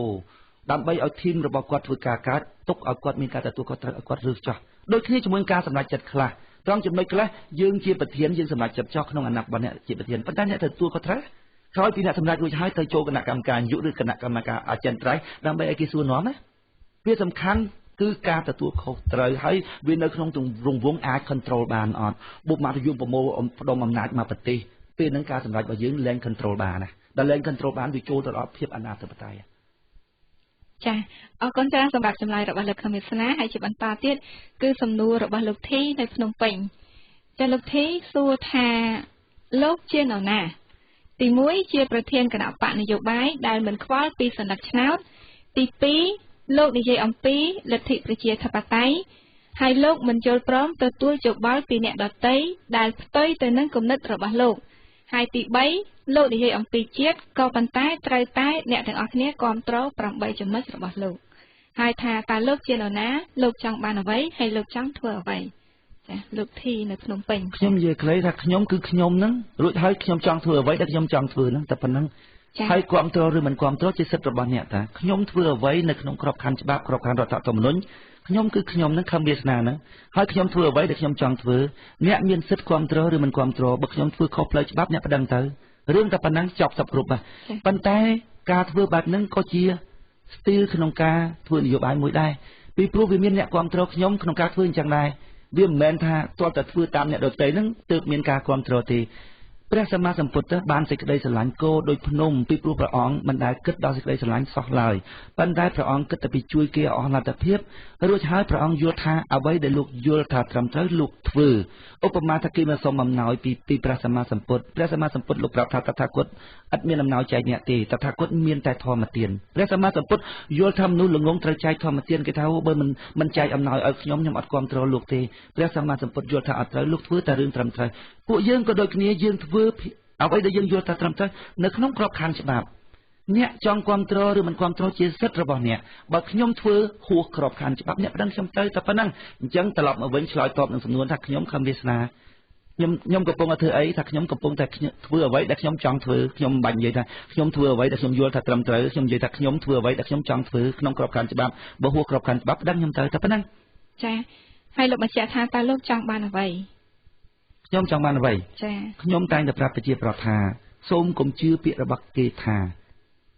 ក៏ប៉ុន្តែសូមអ្នកពិនិត្យមើលសកម្មភាពរបស់គេរួចហើយអ្នកធ្វើការសម្រេចចិត្តចុះឧទាហរណ៍ថាខ្ញុំនិយាយថាខ្ញុំចង់ឲ្យប្រទេសរីកចម្រើនខ្ញុំចេញមកធ្វើនឹងខ្ញុំចង់ជួយប្រទេសជាតិចង់ជួយប្រជាប្រដ្ឋសួរថាពាក្យសម្ដីរបស់ខ្ញុំប៉ុណ្ណឹងវាជាហេតុសមរម្យឲ្យប្រជាប្រដ្ឋទទួលយកបានអត់ខ្ញុំតែងតែប្រាប់ប្រជាប្រដ្ឋថាកុំជឿពាក្យគេសូមពិនិត្យសកម្មភាពរបស់គេរួចហើយអ្នកធ្វើការសម្រេចចិត្តចុះខ្ញុំស្អប់អ្នកនយោបាយណាដែលនិយាយថាខ្លួនធ្វើនេះពីព្រោះតែចង់បាននេះឬចង់បាននោះដោយខ្លួនមិនទាន់បានធ្វើសកម្មភាពដើម្បីបញ្ជាក់ពីអចេតនារបស់ខ្លួនសោះឡើយឧទាហរណ៍ថាគេនិយាយថាគ្មានគណៈបកណាច្បាស់លាស់ដោយគណៈបកយើងទេគ្មានគណៈបកណាមានគោលការណ៍ប្រជាធិបតេយ្យដោយគណៈបកយើងទេមិនក៏ចាំបាច់ទៅស្រែកភ្លៀងអ្នកធ្វើសកម្មភាពទៅអ្នកដទៃគេអាចពិនិត្យរួចហើយគេធ្វើការសម្រេចចិត្តជាក្រោយអញ្ចឹងឆ្លើយតបជាមួយនឹងសំណួរហ្នឹងខ្ញុំឆ្លើយថាខ្ញុំមិនប្រាប់បងប្អូនថាខ្ញុំចង់បានអ្វីទេប៉ុន្តែបងប្អូនសង្កេតសកម្មភាពរបស់ខ្ញុំទៅរួចហើយបងប្អូនធ្វើការសម្រេចចិត្តចំពោះសកម្មភាពរបស់ខ្ញុំទៅចុះចាអរគុណច្រើនលោកហើយជាបន្តគឺសំណួររបស់លោករ៉ានៅតែខ្មៅចាលោករ៉ាសួរថានៅក្នុងចំណោមគណៈបកនយោបាយទាំងអស់សូមឲ្យលោកជ្រើសរើសគណៈបកមួយណាដែលលោកស្រឡាញ់ឬក៏លោកស្អប់តិចជាងគេចាដូចអត់មានចម្លើយគណៈបកខ្ញុំស្រឡាញ់គណៈបកសម្ព័ន្ធដើម្បីជាតបតៃនឹងឯងហើយដល់ពេលនិយាយពីស្អប់តិចស្អប់ច្រើនដូចមិនដឹងថាស្អប់តិចស្អប់ច្រើនឯផងបានសម្គាល់ចិត្តរបស់ខ្លួនផងសម្គាល់ឃើញថាមេបកកន្លែងណានិយាយខុសថាយកតែហ្មងទៅដូចមិនស្អប់បកអីផងស្អប់បុគ្គលមួយដែលគាត់និយាយខុសនិយាយអីធ្វើឲ្យមានការប៉ះទង្គិចដល់ការយល់ដឹងរបស់ប្រជាពលរដ្ឋដែលខ្ញុំយល់ថាគឺជាចំណុចដែលត្រូវថែធួនបំផុតគឺជាចំណុចចាប់ផ្ដើមនៃការអភិវឌ្ឍសុខទេគឺគូក្បាលរបស់ប្រជាពលរដ្ឋហ្នឹងកុំថាតែមេបកកុំថាតែអ្នកធ្វើការជាអ្នកនយោបាយសូម្បីតែអ្នកផ្សាយធម៌ក៏ខ្ញុំគ្រឹះដែរឲ្យតែលឺតែនិយាយទៅប៉ះពាល់ដល់គូក្បាលរបស់ប្រជាពលរដ្ឋដែលជាចំណុចចាប់ផ្ដើមនៃការអភិវឌ្ឍសុខទេហើយដល់ពេលគេសួរថាតើគណៈបកណាដែលខ្ញុំស្អប់តិចជាងគេខ្ញុំអត់បានសម្គាល់ចិត្តខ្លួនឯងផងកន្លែងចំណុចហ្នឹងហើយគណៈបកណាស្រឡាញ់ច្រើនជាងគេគណៈបកសម្ព័ន្ធដើម្បីប្រជាធិបតេយ្យហ្នឹងហ្មងចាអញ្ចឹងឃើញថាក្រៅពីគណៈបកសម្ព័ន្ធដើម្បីប្រជាធិបតេយ្យលោកមិនបានខ្វល់ពីគណៈបកផ្សេងទេមិនខ្វល់ទេថាមិនខ្វល់ក៏មិនថាមិនបានពីព្រោះបើសិនជាថាមិនខ្វល់ឲ្យគេទៅដូចជាខ្វល់ដែរតែនិយាយខុសទៅចង្អុលហើយទៅតិចទៀតហើយដល់ពេលយើងថាមិនខ្វល់មានន័យថាឲ្យគេទៅនេះមិនឲ្យទេឲ្យតែមើលទៅឃើញខុសថាចាក៏ប៉ុន្តែបែងចែកថាស្អប់តិចជាងគេស្អប់ច្រើនជាងគេអត់បែងចែកទេគឺអត់បានសម្គាល់ចិត្តយើងព្រោះចិត្តយើងវាអត់មានអញ្ចឹងណាឃើញបុគ្គលណាខុសដូចមានចិត្តគ្រឹះរួចហើយទៅថាតែហ្មងដល់ពេលគេនិយាយថាស្អប់គណៈបកណាច្រើនជាងគេនឹងមានគណៈបកណាស្អប់ផងពីព្រោះនៅក្នុងគណៈបកមួយហ្នឹងក៏មានមនុស្សដែលយើងស្រឡាញ់នៅក្នុងគណៈបកមួយទៀតក៏មានមនុស្សដែលយើងស្រឡាញ់ដល់ពេលយើងថាស្អប់បកហ្នឹងវាដោយទាំងគេទាំងឯងទៅណាថាស្អប់បុគ្គលហ្នឹងហ្មងណាចាអរគុណច្រើនឃើញថាលោករ៉ាបានស្ដាប់ប្រសាសន៍របស់លោកខំវិស្នាហើយគណៈបកដែលស្រឡាញ់ជាងគេគណៈបកសម្ព័ន្ធដើម្បីជាធិបតេយ្យគឺស្រឡាញ់ខ្លួនឯងបន្តមកទៀតគឺគណៈបកដែលស្អប់តិចជាងគេនោះគឺមិនបានសម្គាល់ចិត្តទេមិនដឹងស្អប់អ្នកណាស្រឡាញ់អ្នកណាដូចអត់មានចម្លើយអត់ចម្លើយចាចម្លើយអញ្ចឹងចាអរគុណច្រើនហើយបន្តទៅទៀតលោកភក្តីមកពីខាងព្រៃវែងសួរថាបើសិនជាការបោះឆ្នោតនៅអាណត្តិ2013គណៈបករបស់លោកមិនទទួលបានជោគជ័យតើលោកត្រូវបន្តជីវិតគណៈបកនយោបាយរបស់លោកទៀតឬក៏លោកមានបំណងបដូរអ្នកដឹកនាំមិនដឹងជាមិនហៅថាជោគជ័យផងណាឧទាហរណ៍ថាបើសិនយើងបាន2-3កៅអីឡើងទៅចាត់ទុកថាជោគជ័យអត់ហើយបើសិនជាយើងមិនបានកៅអីទេក៏ប៉ុន្តែយើងបានស្លឹកឆ្នោតឧមាថា20-30 ម៉ឺនអញ្ចឹងមិនអត់បានកៅអីទេអាត្រង់ចំណុចហ្នឹងតើយើងកំណត់ថាជោគជ័យប៉ុណ្ណាអញ្ចឹងចាំលទ្ធផលចេញមកសិនឧទាហរណ៍ថាយើងបញ្យលប្រជាប្រដ្ឋយូរហើយកាលពីមុនយើងបាន60000 ជិត70000យើងបានជិត70000ចាំបើបញ្យលប្រជាប្រដ្ឋយូរទៅចាំបើធ្លាក់មកនៅ20000បើធ្លាក់មើល20000យើងគិតផ្សេងត្រូវឈប់ហើយមើលមុខយើងមើលទៅមិនរួចទេបញ្យលគេក៏គេមិនយល់ដែរយើងគិតថាធ្វើអីផ្សេងទៅហើយបើកើនក្នុងចំនួនមួយមកថា30ម៉ឺនហើយយើងគិតផ្សេងទៀតទៅហើយបើយើងបាន2-3កៅអីតើយើងគិតយ៉ាងម៉េចដល់ពេលគេនិយាយថាបើសិនណាជាមិនបានជោគជ័យតើយើងត្រូវធ្វើម៉េចមិនជោគជ័យនោះធម្មតា40កៅអីជោគជ័យអត់20កៅអីជោគជ័យដើម្បីងាយស្រួលដល់លោកភក្តីលោកបានស្ដាប់ថាតើគោលដៅរបស់គណៈបកសម្ព័ន្ធដើម្បីវិជាធិបតេយ្យនោះបោះឆ្នោតឆ្នាំ2013ទទួលស្លឹកឆ្នោតប៉ុណ្ណាមានគំនិតប៉ុណ្ណាហើយទទួលប៉ុណ្ណាមានគំនិតយ៉ាងម៉េចចា៎បើសិនជាអាណត្តិមុនអាណត្តិក្រោយណាចា៎ឈប់ហ្មងអាណត្តិមុនហ្នឹងថយបោះឆ្នោត2008គឺគណៈបកសម្ព័ន្ធនឹងនៅធ្វើអីទៀតផងហ្នឹងហើយធ្វើអង្គការធ្វើអីទៀតទៅណាប៉ុន្តែបើបាន2-3កៅអីឬបានក្រុមប្រឹក្សាគុំសង្កាត់អីចឹងទៅមានន័យថាដំណើររបស់យើងវាទៅមុខពីព្រោះយើងក៏ដឹងដែរថាដំណើរនៃការពន្យល់មនុស្សគឺយឺតបន្តិចចា៎ដូច្នេះបាន2-3កៅអីមិនមែនជាបរាជ័យទេយើងអាចមានហេតុផលសមរម្យក្នុងការទទួលយកបាន ដែលប្រជាប្រដ្ឋមានការវិវត្តខួរក្បាលយឺតពីព្រោះថានៅក្នុងស្រុកមួយដែលប្រជាប្រដ្ឋមានចំណេះដឹងតិចការវិវត្តវាយឺតអញ្ចឹងយើងអាចចាំគាត់បានក៏ប៉ុន្តែបើសិនជាវាមានការថយសម្លេងជាងពីមុនទេយើងក៏មិនដឹងនៅធ្វើអីទេយើងត្រូវតែជែកគ្នាពីរឿងការរំលាយបាក់ឬធ្វើអីបន្តទៅទៀតណាអញ្ចឹងសរុបសេចក្តីមកចាំមើលលទ្ធផលសំខាន់ណាស់គេនៅតែមិនជឿយើងអារឿងស្មោះត្រង់ហ្នឹងស្មោះត្រង់សុចរិតហ្នឹងប៉ុន្តែខ្លួនយើងដឹងជាងគេដល់ពេលចេញលទ្ធផលមកឃើញថាយ៉ាងម៉េចយើងគិតនៅពេលនោះតែហ្មងចាក៏ប៉ុន្តែបើសិនជាខាងគណៈបកសម្ព័ន្ធដើម្បីប្រជាធិបតេយ្យបានទទួលឧទាហរណ៍ថា2ឬ3កៅអីលោកនឹងបន្តធ្វើសកម្មភាពនយោបាយតទៅទៀតដើម្បីបញ្ចូលប្រជាប្រដ្ឋក៏ប៉ុន្តែលោកតែងតែបានស្ដាប់ហើយវិជាប្រដ្ឋដែលចូលរួមបញ្ចេញមតិហើយសម្ដែងការកង្វល់ជំវិញបញ្ហាសង្គមជាច្រើនដែលកើតមានឡើងហើយបើសិនជាគណៈបកសម្ព័ន្ធដើម្បីវិជាធិបតេយ្យមកណាត់ឡើង2កៅអីមកណាត់ឡើង3កៅអីពេលណាទៅអាចយកគោលការណ៍8ចំណុចហ្នឹងទៅអនុវត្តបានចា៎ខ្ញុំចង់សួរទៅវិជាប្រដ្ឋវិញថាមិនក៏សួរតែខ្ញុំអ្នកឯងដេកទាំងអស់គ្នានោះវាអត់មានការទទួលខុសត្រូវទេខ្ញុំខំប្រឹងធ្វើហត់ចង្អប់បើអ្នកយល់ថាអ្នកយន្តការ8ចំណុចខ្ញុំនឹងវាខុសត្រង់នេះត្រង់នោះចាំមកបន្ទោសខ្ញុំហើយបើយល់ថាត្រូវរួចហើយមិនឈ្នះហើយចុះបើវាមិនឈ្នះមិនបើប្រជាប្រដ្ឋនឹងគាត់មិនព្រមចង់ឈ្នះផងហើយមិនបន្ទោសខ្ញុំឥឡូវបើស្នាជាបន្ទោសតែរបៀបហ្នឹងបើខ្ញុំឈប់ធ្វើបាក់រួចហើយខ្ញុំទៅដេកដូចប្រជាប្រដ្ឋវិញខ្ញុំទៅជាប្រជាប្រដ្ឋល្អណាលែងមានពីណាបន្ទោសណាយើងខំចង់ងាប់គាត់ដេកនៅស្ងៀមរួចឲ្យគាត់បើបន្ទោសយើងថាឡើងតែ2 3កៅអីគោលនយោបាយរបស់យើងយន្តការ8ចំណុចល្អធ្វើម៉េចបានទៅកាន់ការងារប្រទេសជាតិធ្វើម៉េចបានយកទៅដាក់នៅក្នុងប្រព័ន្ធដឹកនាំរដ្ឋមកសួរអីខ្ញុំម្នាក់ឯងខ្ញុំធ្វើការងាររបស់ខ្ញុំរួចហើយប្រជាប្រដ្ឋបើចង់ងាប់នៅនោះងាប់នឹងទៅធ្វើម៉េចរឿងរបស់យើងទាំងអស់គ្នាកុំសួរខ្ញុំណាសួរខ្ញុំតែពីគោលការណ៍ដែលខ្ញុំបានបង្កើតឡើងពីអិយាប័ត្រនយោបាយដែលយើងកំពុងតែធ្វើថាតើវាខុសទៅណាអីទៅណា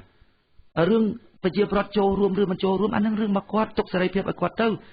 ៅអីប្រជាប្រដ្ឋនឹងអត់មានធ្វើអីសោះមកសួរខ្ញុំនឹងសួរខ្ញិចដោយឯងឈ្នះឆ្នោតទៅគេឲ្យផែនដីរបស់ខ្ញុំពាក់កណ្ដាលមកនៅតែឯងហើយប្រជាប្រដ្ឋគៀគ្នាពាក់កណ្ដាលទៅនៅផែនដីមកចំហៀងអញ្ចឹងខ្ញុំបានផលប្រយោជន៍ស្អីច្រើនជាងបងប្អូនពីត្រង់ចំណុចហ្នឹងអីក៏សួរខ្ញុំសកត់ឲ្យខ្ញុំទទួលខុសត្រូវរួចបងប្អូនចង់ដើរលេងរំវងស្មារតីក៏បានតែខ្ញុំមិនបាច់ឲ្យរំវងដើរលេងទេចឹងចាអរគុណច្រើនលោកនេះខ្ញុំ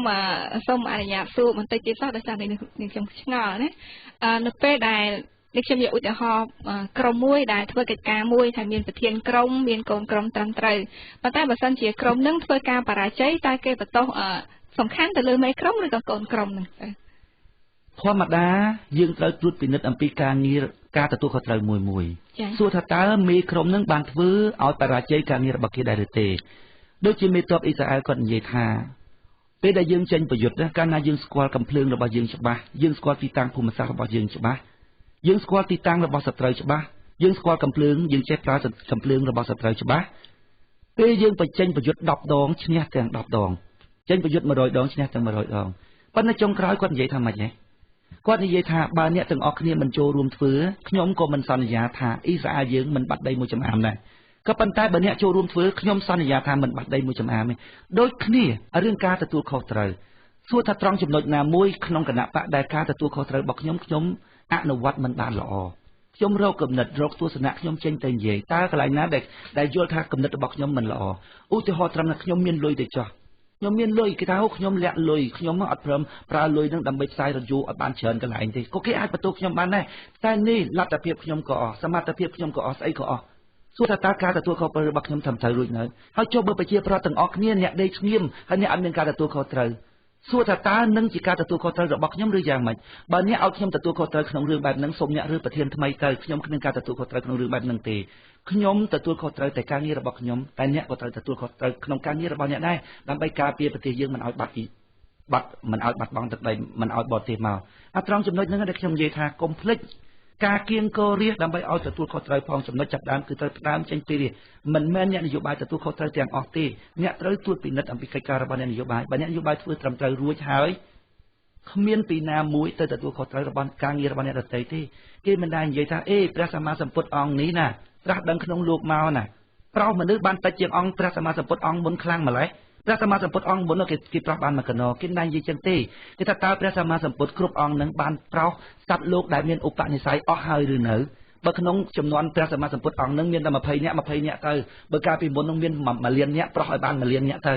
ៅប៉ុន្តែបើក្នុងសម័យកាលនេះបានតែ20នាក់បានតែ20នាក់ទៅមិនថាមិនក៏បានតិចម៉េះខ្ញុំអត់មានការទទួលខុសត្រូវចំពោះការងាររបស់ប្រជាប្រដ្ឋទេបើអ្នកយល់ថាខ្ញុំត្រូវទទួលខុសត្រូវលើការងាររបស់ប្រជាប្រដ្ឋសូមអ្នករកប្រធានផ្សេងចោះ ចាហើយនេះខ្ញុំសូមអនុញ្ញាតមួយសំណួរទៀតបន្តចំក្រោយព្រោះនៅមានសំណួរមួយទៀតប៉ុន្តែនេះខ្ញុំឆ្ងល់ជាសួរបន្តទៀតទេព្រោះថាឃើញថានេះខ្ញុំតែងតែបានស្ដាប់ប្រសាសន៍លោកខឹមវាសនាបញ្យល់ទៅវិជាបរដ្ឋហើយជាពិសេសគឺថាវិជាបរដ្ឋហ្នឹងល្ងងក៏ប៉ុន្តែប្រសិនបើយើងបញ្យល់វិជាបរដ្ឋល្ងងហើយមិនអាចធ្វើវិជាបរដ្ឋល្ងងហ្នឹងយល់ឃើញត្រូវវិញមកពីយើងអត់មានសមត្ថភាពគ្រប់គ្រាន់ឬក៏មកវិជាបរដ្ឋមិនចង់យល់គេថាអញ្ចឹងទៅចោះសម្រាប់គេណាគេថាអញ្ចឹងចោះថាខ្ញុំគ្រូអន់បញ្យល់វិជាបរដ្ឋមិនយល់អញ្ចឹងណាឲ្យគេថាចោះបិណ្ឌខ្លួនខ្ញុំដឹងយ៉ាងហោចបំផុតហ្នឹងកាលពីមុនណាវាអត់មានមនុស្សយល់សោះតែឥឡូវមានមនុស្សយល់ខ្លះសួរថាតើជំហានរបស់ខ្ញុំបានទៅមុខហើយនៅហើយខ្ញុំចង់សួរអ្នកដែលបន្ទោសតើអ្នកបានធ្វើអ្វីខ្លះនៅចំណែកខ្ញុំយល់ច្បាស់ថាខ្ញុំធ្វើត្រូវពីព្រោះមានមនុស្សច្រើនហើយបានយល់គេអាចយកចំណេះដឹងដែលពួកយើងបញ្យល់នឹងយកទៅដោះស្រាយបញ្ហាជីវិតរស់នៅប្រចាំថ្ងៃរបស់គេបានទាំងខាងនយោបាយទាំងខាងសាសនាហើយបើប្រជាប្រដ្ឋដទៃទៀតគាត់មិនយល់គេបន្ទោសខ្ញុំថាមកពីគ្រូវាអន់បានបញ្យល់ប្រជាប្រដ្ឋមិនយល់ចុះខ្ញុំមានតែថាឆ្អីខ្ញុំមានតែថាឆ្អីបន្ទោសទៅខ្ញុំមានតែថាឆ្អីនិយាយបន្ទោសទៅប៉ុន្តែខ្លួនខ្ញុំដឹងច្បាស់លាស់ថារឿងនឹងវាអញ្ចឹងប៉ុន្តែឲ្យខ្ញុំទៅការពារទាំងមើលរបស់ខ្ញុំអត់ការពារទេឲ្យគេថាអូខ្ញុំបញ្យល់ប្រជាប្រដ្ឋហ្នឹងមកមិនយល់ហ្នឹងមកពីគ្រូអន់ថាចោះខ្ញុំអត់ការពារទេប៉ុន្តែខ្ញុំដឹងខ្លួនខ្ញុំច្បាស់មិនមាននរណាមួយអាចបញ្យល់មនុស្សទាំងអស់ឲ្យយល់បានដូចគ្នាទេវាស៊ីសងទៅលើគេព្រមទទួលក៏ទទួលតែបើគេមិនព្រមទទួលយកទៅគិតអានឹងស៊ីសងលើរបស់គេថាឲ្យមានអ្នកណាគេចង់ថាអ្នកណាមួយគេចង់ថាមកពីគ្រូវាអន់ពេកបានបញ្យល់គេមិនយល់អានឹងរឿងរបស់គេតែគ្មានបុគ្គលណាមួយមិនត្រូវបានគេតេះដៀលទេលើកលែងទៅនៅក្នុងតឡោកឲ្យគេឃើញហ្មងទៅនៅក្នុងដងបាត់ចិត្តហ្មងមកគ្មានណាគេថាបើលុះតែគេដឹងថាយើងនៅក្នុងដងបាត់ចិត្តគេទៅតាមថាដល់នោះទៀតចាអរគុណច្រើនសម្រាប់ចម្លើយរបស់លោកឃើញថាប្រិយមិត្តលោកបានស្ដាប់ហើយនេះខ្ញុំនៅតសំណួរចុងក្រោយមួយទៀតគឺសំណួររបស់លោកសង្ឃមកពីប្រទេសបារាំងសំណួរនេះដូចជារៀងប្លែកបន្តិចលោកអាចឆ្លើយក៏បានមិនឆ្លើយក៏បានក៏ប៉ុន្តែឃើញថាគាត់ខំសរសេរតាំងពីប្រទេសបារាំងមកហើយនេះខ្ញុំត្រូវចាំបាច់ត្រូវតែអានជូនគាត់ដើម្បីគាត់អត់ស្ដាប់ថាគាត់ចំណាយពេលសរសេរមកហើយចាគាត់សួរថាគាត់បានស្ដាប់លោកខឹមវាសនាបានបញ្ជាក់ថាឥឡូវលោកមានអាយុ47ឆ្នាំហើយចាពិតទេចាហើយសួរថាតើក្នុងជីវិតរបស់លោកលះបង់មិនរៀបការទេដោយសារតែលោកទុកពេលវេលាដើម្បីធ្វើការបម្រើជាតិឬក៏លោកចង់រៀបការមានភរិយានឹងគេដែរប៉ុន្តែពេលវេលាពុំបានហុចឲ្យ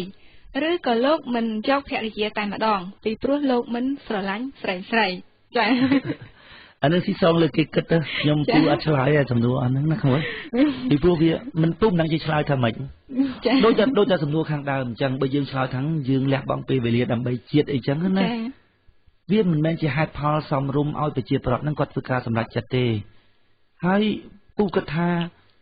អ្វីដែលពូបានធ្វើកន្លងមកនឹងវាគួរសមឲ្យប្រជាប្រដ្ឋបានយល់ពីពូហើយគាត់ធ្វើការសម្រេចចិត្តទៅចុះពូមិនដឹងជានិយាយកន្លែងនឹងឆ្លើយកន្លែងនឹងថាម៉េចទេពីព្រោះពាក្យថាយើងលះបង់ជីវិតដើម្បីជាតិអីហ្នឹងវាជាភាពអួតអាងមួយដែលធ្វើឲ្យប្រជាប្រដ្ឋនឹងគាត់ភ្លេចគិតដល់សកម្មភាពការងាររបស់ពួកយើងដើម្បីផ្ទៀងផ្ទាត់អំពីចិត្តរបស់យើងជួនកាលគាត់ឮថាអ្នកដឹកនាំជាអ្នកស្នេហាចិត្តអីចឹងទៅគាត់យកតែពាក្យរបស់គេដែលគេនិយាយហ្នឹងសួរថាហេតុអីបានអ្នកឯងដឹងថាបុគ្គលនឹងគាត់ស្នេហាចិត្តខ្ញុំឮគាត់ថាខ្ញុំស្អប់អាពាក្យហ្នឹងខ្ញុំចង់ឲ្យគាត់នឹងពិចារណាអំពីសកម្មភាពរបស់បុគ្គលដែលគេធ្វើនឹងរួចហើយមើលសកម្មភាពរបស់គេនឹងហើយសម្រេចចិត្តត្មងទៅចម្លើយរបស់ខ្ញុំចំពោះការសរសេររបស់ដេចគុណខាងដើមគឺចម្លើយបែបហ្នឹងចាលោកសង្ឃមកពីបារាំងចាអរគុណច្រើនលោកហើយនៅពេលនេះឃើញថារយៈពេលនៅសល់តែ30នាទីចុងក្រោយសម្រាប់ទទួលស្វាគមន៍ប្រិយមិត្តយើងតាមប្រព័ន្ធទូរស័ព្ទហើយបន្តិចទៀតនេះខ្ញុំនឹងបើកប្រព័ន្ធទូរស័ព្ទដើម្បីទទួលស្វាគមន៍ប្រិយមិត្តក៏ប៉ុន្តែនេះខ្ញុំសូមជម្រាបជូនផងដែរចំពោះសំណួរដែលនេះខ្ញុំទទួលគឺពាក់ព័ន្ធជាមួយនឹងការរួបរวมគ្នារវាងគណៈបកនយោបាយអ្នកប្រជាធិបតេយ្យលោកអ្នកអាចសួរអំពីទស្សនៈឬក៏គោលដៅរបស់គណៈបកសម្ព័ន្ធដើម្បីប្រជាធិបតេយ្យប៉ុន្តែជៀសវាងសួរសំណួរផ្សេងដែលក្រៅពីនេះខ្ញុំសូមអនុញ្ញាតកាត់ប្រព័ន្ធទូរស័ព្ទហើយសំទោសនេះខ្ញុំនៅមានវិខិតមួយចុងក្រោយទៀតលោកគឺជាវិខិតរបស់បងប្អូនខ្មែរនៅប្រទេសបែលហ្សិកលោកសួរថាតើលោកបង្កើតគណៈបកនេះឡើងដើម្បីជាតិឬក៏ជាមុខរបរចាសួរតែសំណួរអញ្ចឹងបើខ្ញុំថាដើម្បីជាតិវាមិនទៅវិញចាសំណួរអីអញ្ចឹងសំណួរអញ្ចឹងនឹងឆ្លើយថាម៉េចខ្ញុំថាឲ្យសង្កេតសកម្មភាពរបស់ខ្ញុំរួចធ្វើការសម្រេចចិត្តទៅបើខ្ញុំថាធ្វើដើម្បីជាតិសួរថាតើបងប្អូនសម្រេចចិត្តទទួលយកពាក្យរបស់ខ្ញុំមួយម៉ាត់នឹងដែរឬទេទីសងលើការសង្កេតសកម្មភាពរួចហើយធ្វើការសម្រេចចិត្តចុះប៉ុន្តែនេះខ្ញុំចង់សួររំតាន់តិចតែក្នុងចិត្តរបស់លោកដើម្បីជាតិឬក៏យ៉ាងម៉េច អត់មានចម្លើយទេក្មួយពេលនិតសកម្មភាពទៅពូនឹងនិយាយថាម៉េចពូមិនចង់ឲ្យប្រជាពលរដ្ឋគាត់ទទួលយកពាក្យដែលគេនិយាយដោយមិនបានត្រួតពិនិត្យសកម្មភាពទេខ្ញុំថាឲ្យប្រជាពលរដ្ឋចេះពិនិត្យសកម្មភាពរួចហើយធ្វើការសម្រេចចិត្តមកគុំទទួលយកពាក្យសម្ដីរបស់អ្នកនយោបាយសន្យាលោកខំវិសាដែលជាប្រធានគណៈបកសម្ព័ន្ធដើម្បីវិជាធិបតេយ្យចានៅពេលបន្តិចទៀតនេះខ្ញុំនឹងបើកប្រព័ន្ធទូរស័ព្ទទទួលស្វាគមន៍ប្រិយមិត្តចា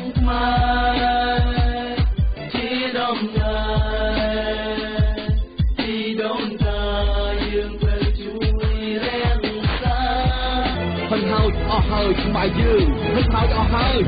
ឲ្យបានគង់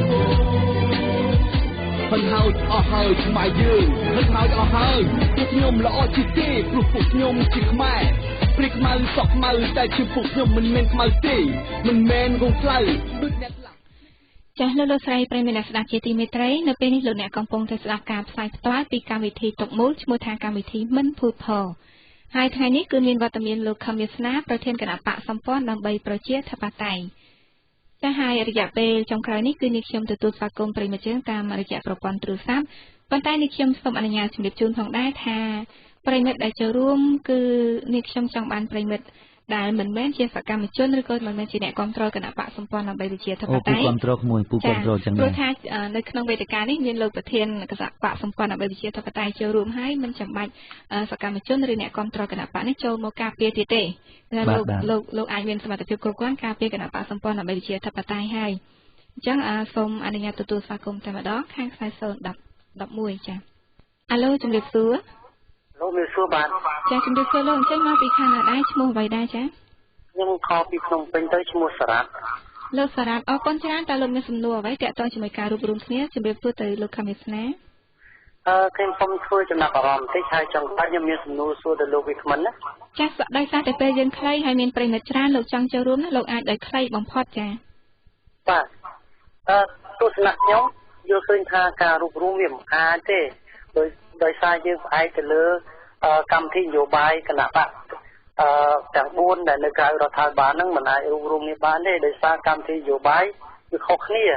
ហើយតែកម្មវិធីនយោបាយខុសគ្នាហើយបង្ហាញថារួបរวมគ្នាមិនបានទេពីព្រោះមនុស្ស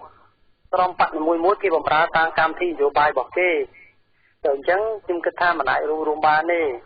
អញ្ចឹងខ្ញុំចប់ប៉ុណ្ណឹងហើយខ្ញុំសូមសួរទៅវាមិនថាគណៈបកសម្ព័ន្ធដើម្បីជាតៃមានជនការ8ចំណុចដើម្បីទៅកាត់ថយអំណាចរដ្ឋប៉ុន្តែខ្ញុំពិចារណាកន្លែងកាត់ថយអំណាចរដ្ឋហ្នឹងអំណាចហ្នឹងគឺខ្ញុំយល់ថាជាអង្គនៃច្បាប់ប្រទេសមួយបើចឹងប្រទេសហ្នឹងគឺជាប្រទេសដែលមានអំណាចប្រទេសដែលមានគេហៅថានីតិរដ្ឋឬប្រទេសដែលមានអាការវិវត្តតើប្រទេសហ្នឹងនាំគ្នាអនុវត្តគោរពទៅតាមច្បាប់ទាំងរដ្ឋាភិបាលស្ថាប័នរដ្ឋាភិបាលស្ថាប័នតំណាងរបស់រដ្ឋហើយយន្តការ8ចំណុចទៅកម្មថយអំណាចរដ្ឋមិនបើរដ្ឋសពថ្ងៃកំពុងបាត់បង់អំណាចពីពលរដ្ឋហ្នឹងអ្នកកាន់ការស្រុកទេសហ្នឹងអត់អនុវត្តទៅតាមច្បាប់ដែលខ្លួនរដ្ឋធម្មនុញ្ញដែលខ្លួនអនុម័តហើយនៅកម្មវិធីនយោបាយរបស់ខ្លួនហ្នឹងអត់ធ្វើអត់គោរពគេហៅថារដ្ឋាភិបាលហ្នឹងកំពុងបាត់បង់អំណាចហើយដល់ពេលគណៈបកសម្ព័ន្ធហ្នឹងគាត់យកយន្តការទៅកាត់បន្ថយអំណាចរដ្ឋមិនបើរដ្ឋនឹងកំពុងតែបាត់បង់អំណាចហើយរដ្ឋនឹងកំពុងតែប្រព្រឹត្តអំពើពាលីអាវ៉ាស្អែហើយហើយយើងយកយន្តការទៅកាត់បន្ថយអំណាចទៀតបើប្រទេសបើអ្នកកម្មការនឹងកំពុងអត់មានអំណាចហើយណាចាអរគុណច្រើនលោកសារ៉ាត់បន្តិចទៀតលោកខំវាសនានឹងជម្រាបជូនចម្លើយតែម្ដងចាហើយចំពោះលោកគឺលោកមានទស្សនៈថាការរួបរวมគ្នារវាងគណៈបកនយោបាយអ្នកវិជាធិបតេយ្យនឹងមិនអាចទៅរួចតែម្ដងចាសូមជ័យលោកខំវាសនារឿងរួបរวมទៅរួចឬមិនទៅរួចហ្នឹងវាស៊ីសងលើយើងទៅជែកគ្នាទៅទៀតទៅបើស្នាជាយើងមានឆន្ទៈមែនយើងមានភាពស្មោះត្រង់ក្នុងការទៅជែកគ្នាដើម្បីការរួបរวมមែនអានឹងទុកឲ្យយើងធ្វើការទាំងអស់គ្នាទៅចំពោះរឿងនិយាយពីការកាត់បន្ថយអំណាចរដ្ឋលោកនិយាយថារដ្ឋនឹងអត់មានអំណាចទេរដ្ឋាភិបាលសប្តាហ៍នឹងអត់មានអំណាចទេអីចឹងណាអានឹងជាការយល់របស់លោកចា៎ប៉ុន្តែយើងថារ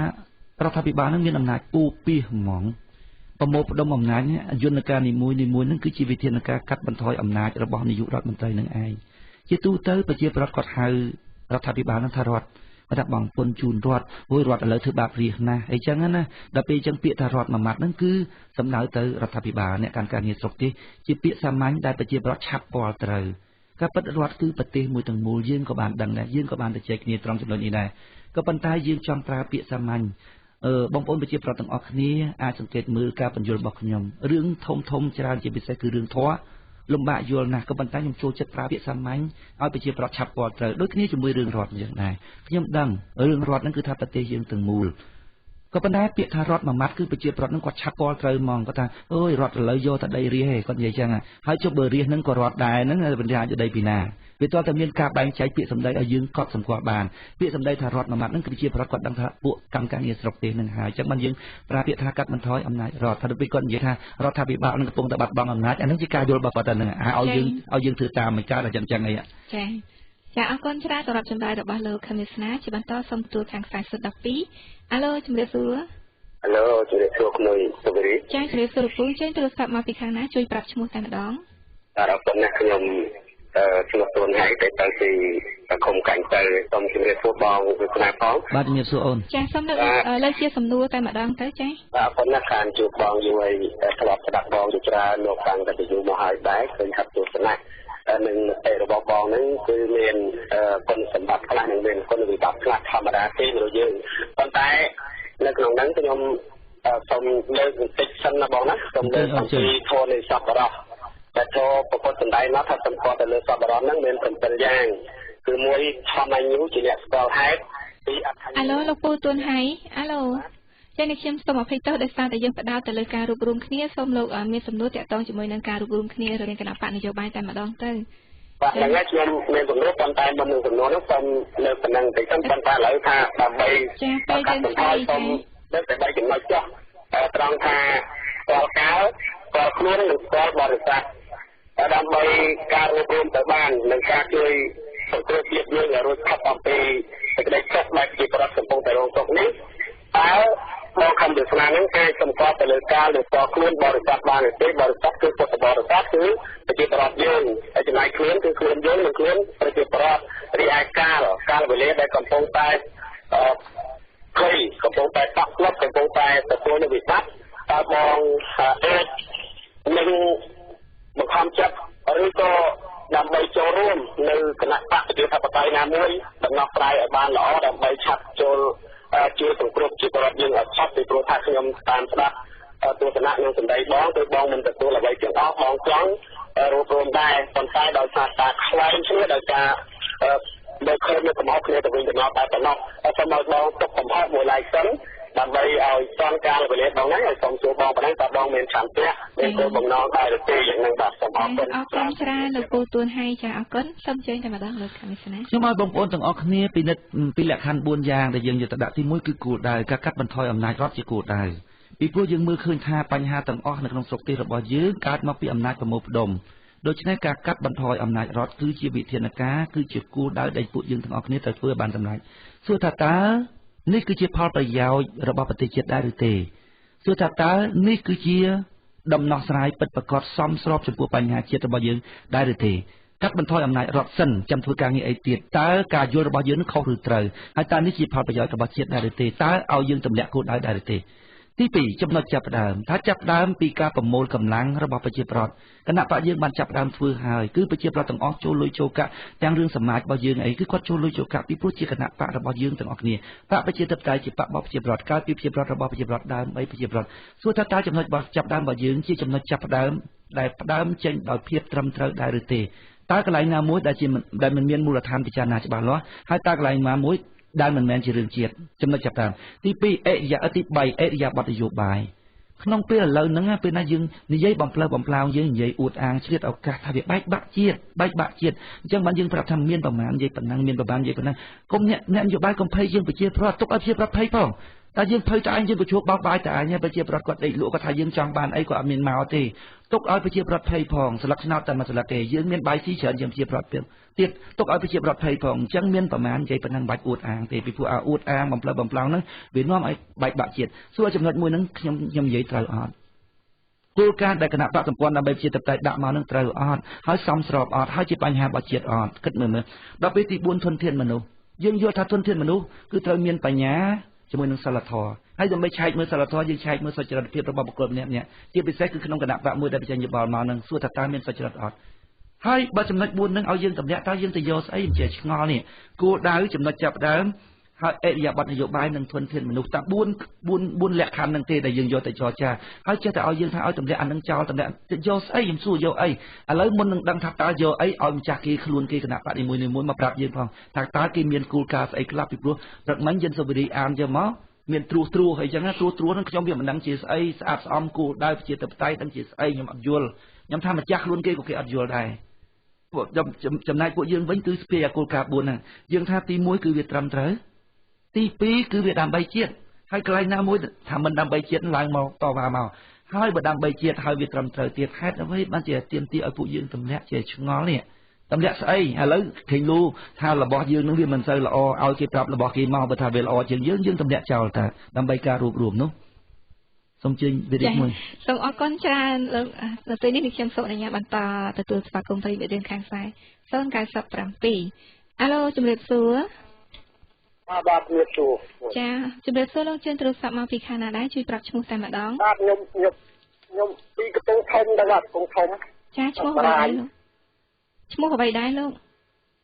បាទសូមភ្ជាប់តាមទូរស័ព្ទខ្ញុំស្ដាប់រំយោអត់បានច្បាស់ព្រោះឆ្ងាយពេកនេះខ្យល់វាដុតដាច់ផងឬឈចាឥឡូវពេលនេះលោកអាចទទួលបានហើយឬនៅចាបាទហើយចាលោកឈ្មោះអ្វីដែរបាទខ្ញុំឈ្មោះរ៉ានចេញពីភូមិស្រះបញ្ជីឃុំជំនាញស្រុកបារាយខេត្តកំពង់ធំចាអរគុណច្រើនលោករ៉ានតើមានសំណួរអ្វីត្រូវជម្រាបសួរទៅលោកខំវាសនាជុំវិញការរួបរวมគ្នាបាទខ្ញុំចង់ឆ្ងល់ចេះក្មួយ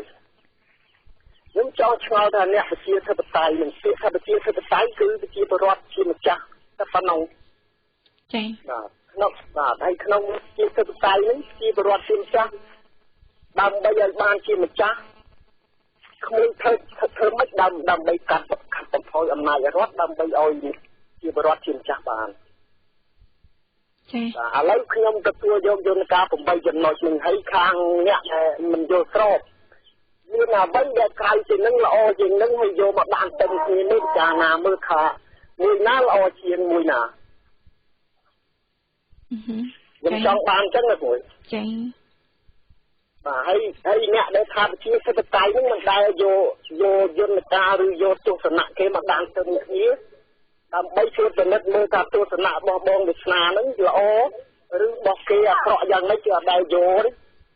គេចោទថាបងវាសនាហ្នឹងជាមនុស្ស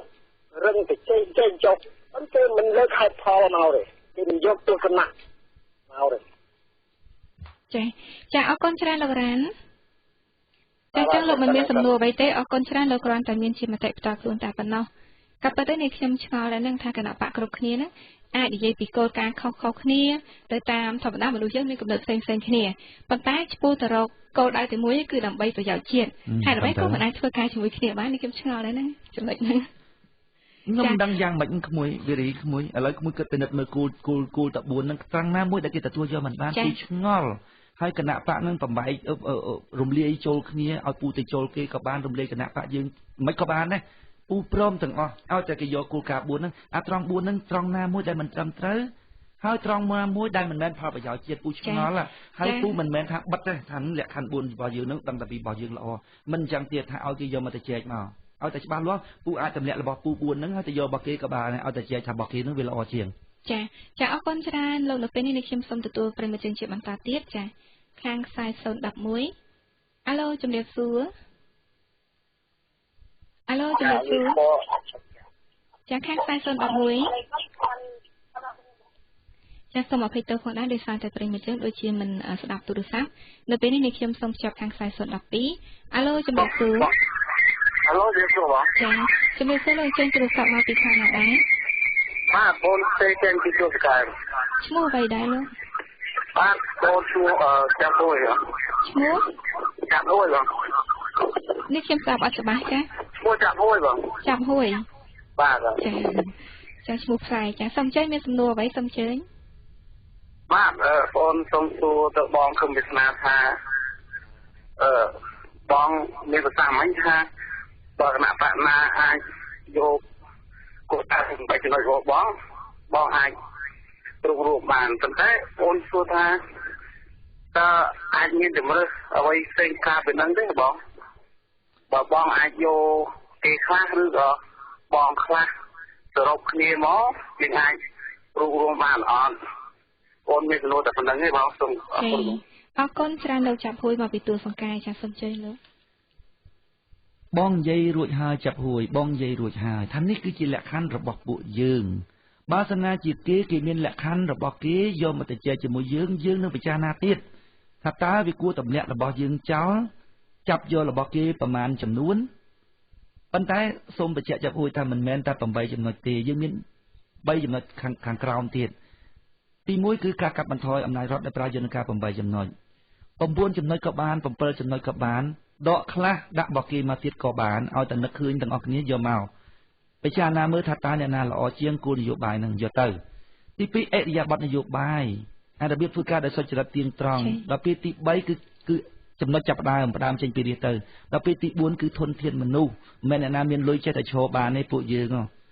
ឲ្យតែចែកលើ4ចំណុចហ្នឹងគឺថាយើងព្រមហើយក៏ប៉ុន្តែខ្ញុំប្រាប់ទៀតថា4ចំណុចហ្នឹងអាចនឹងកវត្តចោលទាំងអស់ក៏បានដែរឲ្យតែរបស់គេនោះវាតែចែកមកល្អជាងយើងព្រមទៀតឲ្យតែគេបញ្ចេញមកថាស្អីរបស់អ្នកឯងទៅចែកម្ដងមួយទៅចែករបស់យើងមុនក៏បានឲ្យឃើញថាអូវាសនាអើយគំនិតកន្លែងនេះមានការភ័ន្តច្រឡំទេអ្នកកន្លែងនេះវាមិនត្រូវទេបើយើងយល់ថាវាមិនត្រូវមែនអូខេយើងតម្លាក់ចោលឲ្យតែគេយកលក្ខខណ្ឌរបស់គេមកទៅចែកទៅហើយយើងមើលឃើញថាវាត្រឹមត្រូវហើយយើងទៅជាមួយគ្នាដូចអត់មានលក្ខខណ្ឌអីពិបាកផងរឿងរំលាយបកនេះមួយទៅជារឿងលំបាកទៅជ្រកក្រុមគណៈបកនេះទៅជ្រកក្រុមគណៈបកនោះដូចសំនឹងស៊ីនឹងហៅគេទៅជ្រកក្រុមគាត់ចឹងវាពិបាកលក្ខខណ្ឌហ្នឹងចុះបើខ្ញុំអត់ពិបាកផងលក្ខខណ្ឌហ្នឹងអត់ពិបាកសោះពិបាកតែលក្ខខណ្ឌប៉ុណ្ណឹងហើយលក្ខខណ្ឌហ្នឹងទៀតសោតថាបើគេមានលក្ខខណ្ឌល្អជាងហ្នឹងគេយកមករាយរាប់ប្រាប់យើងព្រមទៅទៀតមិនក៏ពិបាកអត់ពិបាកទេចាប់ហួយរឿង8ចំណុច9ចំណុចហ្នឹងគឺអត់សំខាន់ទេសំខាន់ទៅចែកគ្នាសិនចាអរគុណច្រើនលោកនៅពេលនេះសូមភ្ជាប់ខាងខ្សែ097អាឡូជំរាបសួរឡូជំរាបសួរចាជំរាបសួរលោកចេញមកពីខាងណាដែរជួយប្រាប់ឈ្មោះផងចាបាទខ្ញុំពីភ្នំពេញទៅចាឈ្មោះអ្វីដែរលោកបាទឈ្មោះខាលោកខាចាបាទចាសូមចេញមានសំណួរអ្វីពាក់ព័ន្ធជាមួយការរួបរวมគ្នាបាទខ្ញុំឡូសូមជម្រាបសួរលោក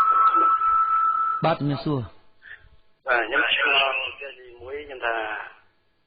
កមុនលោកធ្លាប់ធ្វើគណៈបកតំសំងស៊ីចឹងមុនតែលោកធ្វើហ្នឹងលោកគិតថាកាលនៅលោកតំណាងរាស្ត្រហេតុអីមិនខ្ញុំថាបើមានចំណុចអ្វីដែលខុសដែរនៅការក្នុងបកហ្នឹងលោកមានតែបច្ចេកគ្នាតាបាទទី2ខ្ញុំជឿថាលោកមិនអាចចូលរួមបានខ្ញុំជឿថាលោកមានចំណុចមួយខុសដោយថាអីទី1លោកថាស្រឡាញ់ជាតិស្រឡាញ់ប្រជាពលរដ្ឋក៏ប៉ុន្តែខ្ញុំជឿថាលោកចូលរួមប្រជុំសន្ធិសញ្ញាដើម្បីបង្កើតឲ្យវាស្របនឹងផ្លូវច្បាប់ហ្នឹងតែនេះជាចំណុចសម្ពាធរបស់អ្នកណាឬមួយដោយការអន្តរានុសិទ្ធិរបស់លោកចឹងសូមអរគុណជំរាបលាចាអរគុណលោកខាជំរាបលាចាសូមជើញលោកដូចអត់មានចម្លើយអីចំពោះសំណួរនឹងផងមិនដឹងជាគាត់សួរអីឲ្យបានច្បាស់លាស់អំពីរឿងការនៅក្នុងគណៈបកសំរងស៊ីអីខ្ញុំបាននិយាយច្រើនណាស់អំពីរឿងការខ្វែងគំនិតរបស់ខ្ញុំជាមួយនឹងគណៈបកសំរងស៊ីក្នុងវេទិកាសាធារណៈហើយខ្ញុំក៏បាននិយាយអំពីរឿងការលើកដៃរបស់ខ្ញុំពេលដែលគេអនុម័តរឿងព្រំដែនហ្នឹងបងប្អូនអ្នកគ្រប់គ្រងជាពិសេសគឺអ្នកគ្រប់គ្រងគណៈបកសម្ព័ន្ធដើម្បីប្រជាធិបតេយ្យគាត់បានយល់ពីរឿងនេះច្បាស់លាស់ហើយខ្ញុំសូមអភ័យទោសខ្ញុំមិនឆ្លើយចំពោះសំណួរហ្នឹងទេចាអរគុណចាប់ជាបន្តសូមទទួលខាងខ្សែ011ចាអាឡូជំរាបសួរជំរាបសួរព្រឹកស្រីចាអរគុណលោកពូចេញទ្រូបាទមានលីពីពូចាំទៅលោកពូមានលីសូមចេញលោកពូអរគុណណាស់ហើយសូមជម្រាបសួរក្មួយសាសនាផងទៀតបាទជំរាបសួរលោកពូបាទក្មួយសាសនាខ្ញុំស្ដាប់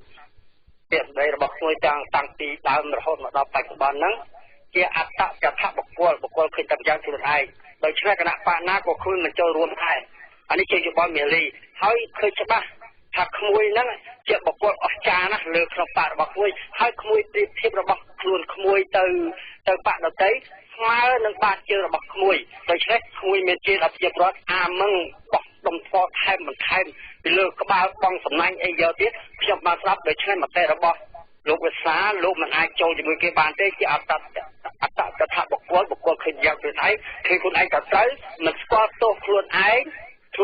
នឹងចុកឲ្យតែគេដៃមួយឃើញដៃមួយត្បូងមកវិញនៅអត្រេតនឹងស្ថនមានប្រមាណគួរសូមអញ្ជើញដល់អរគុណចេះផងលោកពូចាអរគុណច្រើនលោកពូមេលី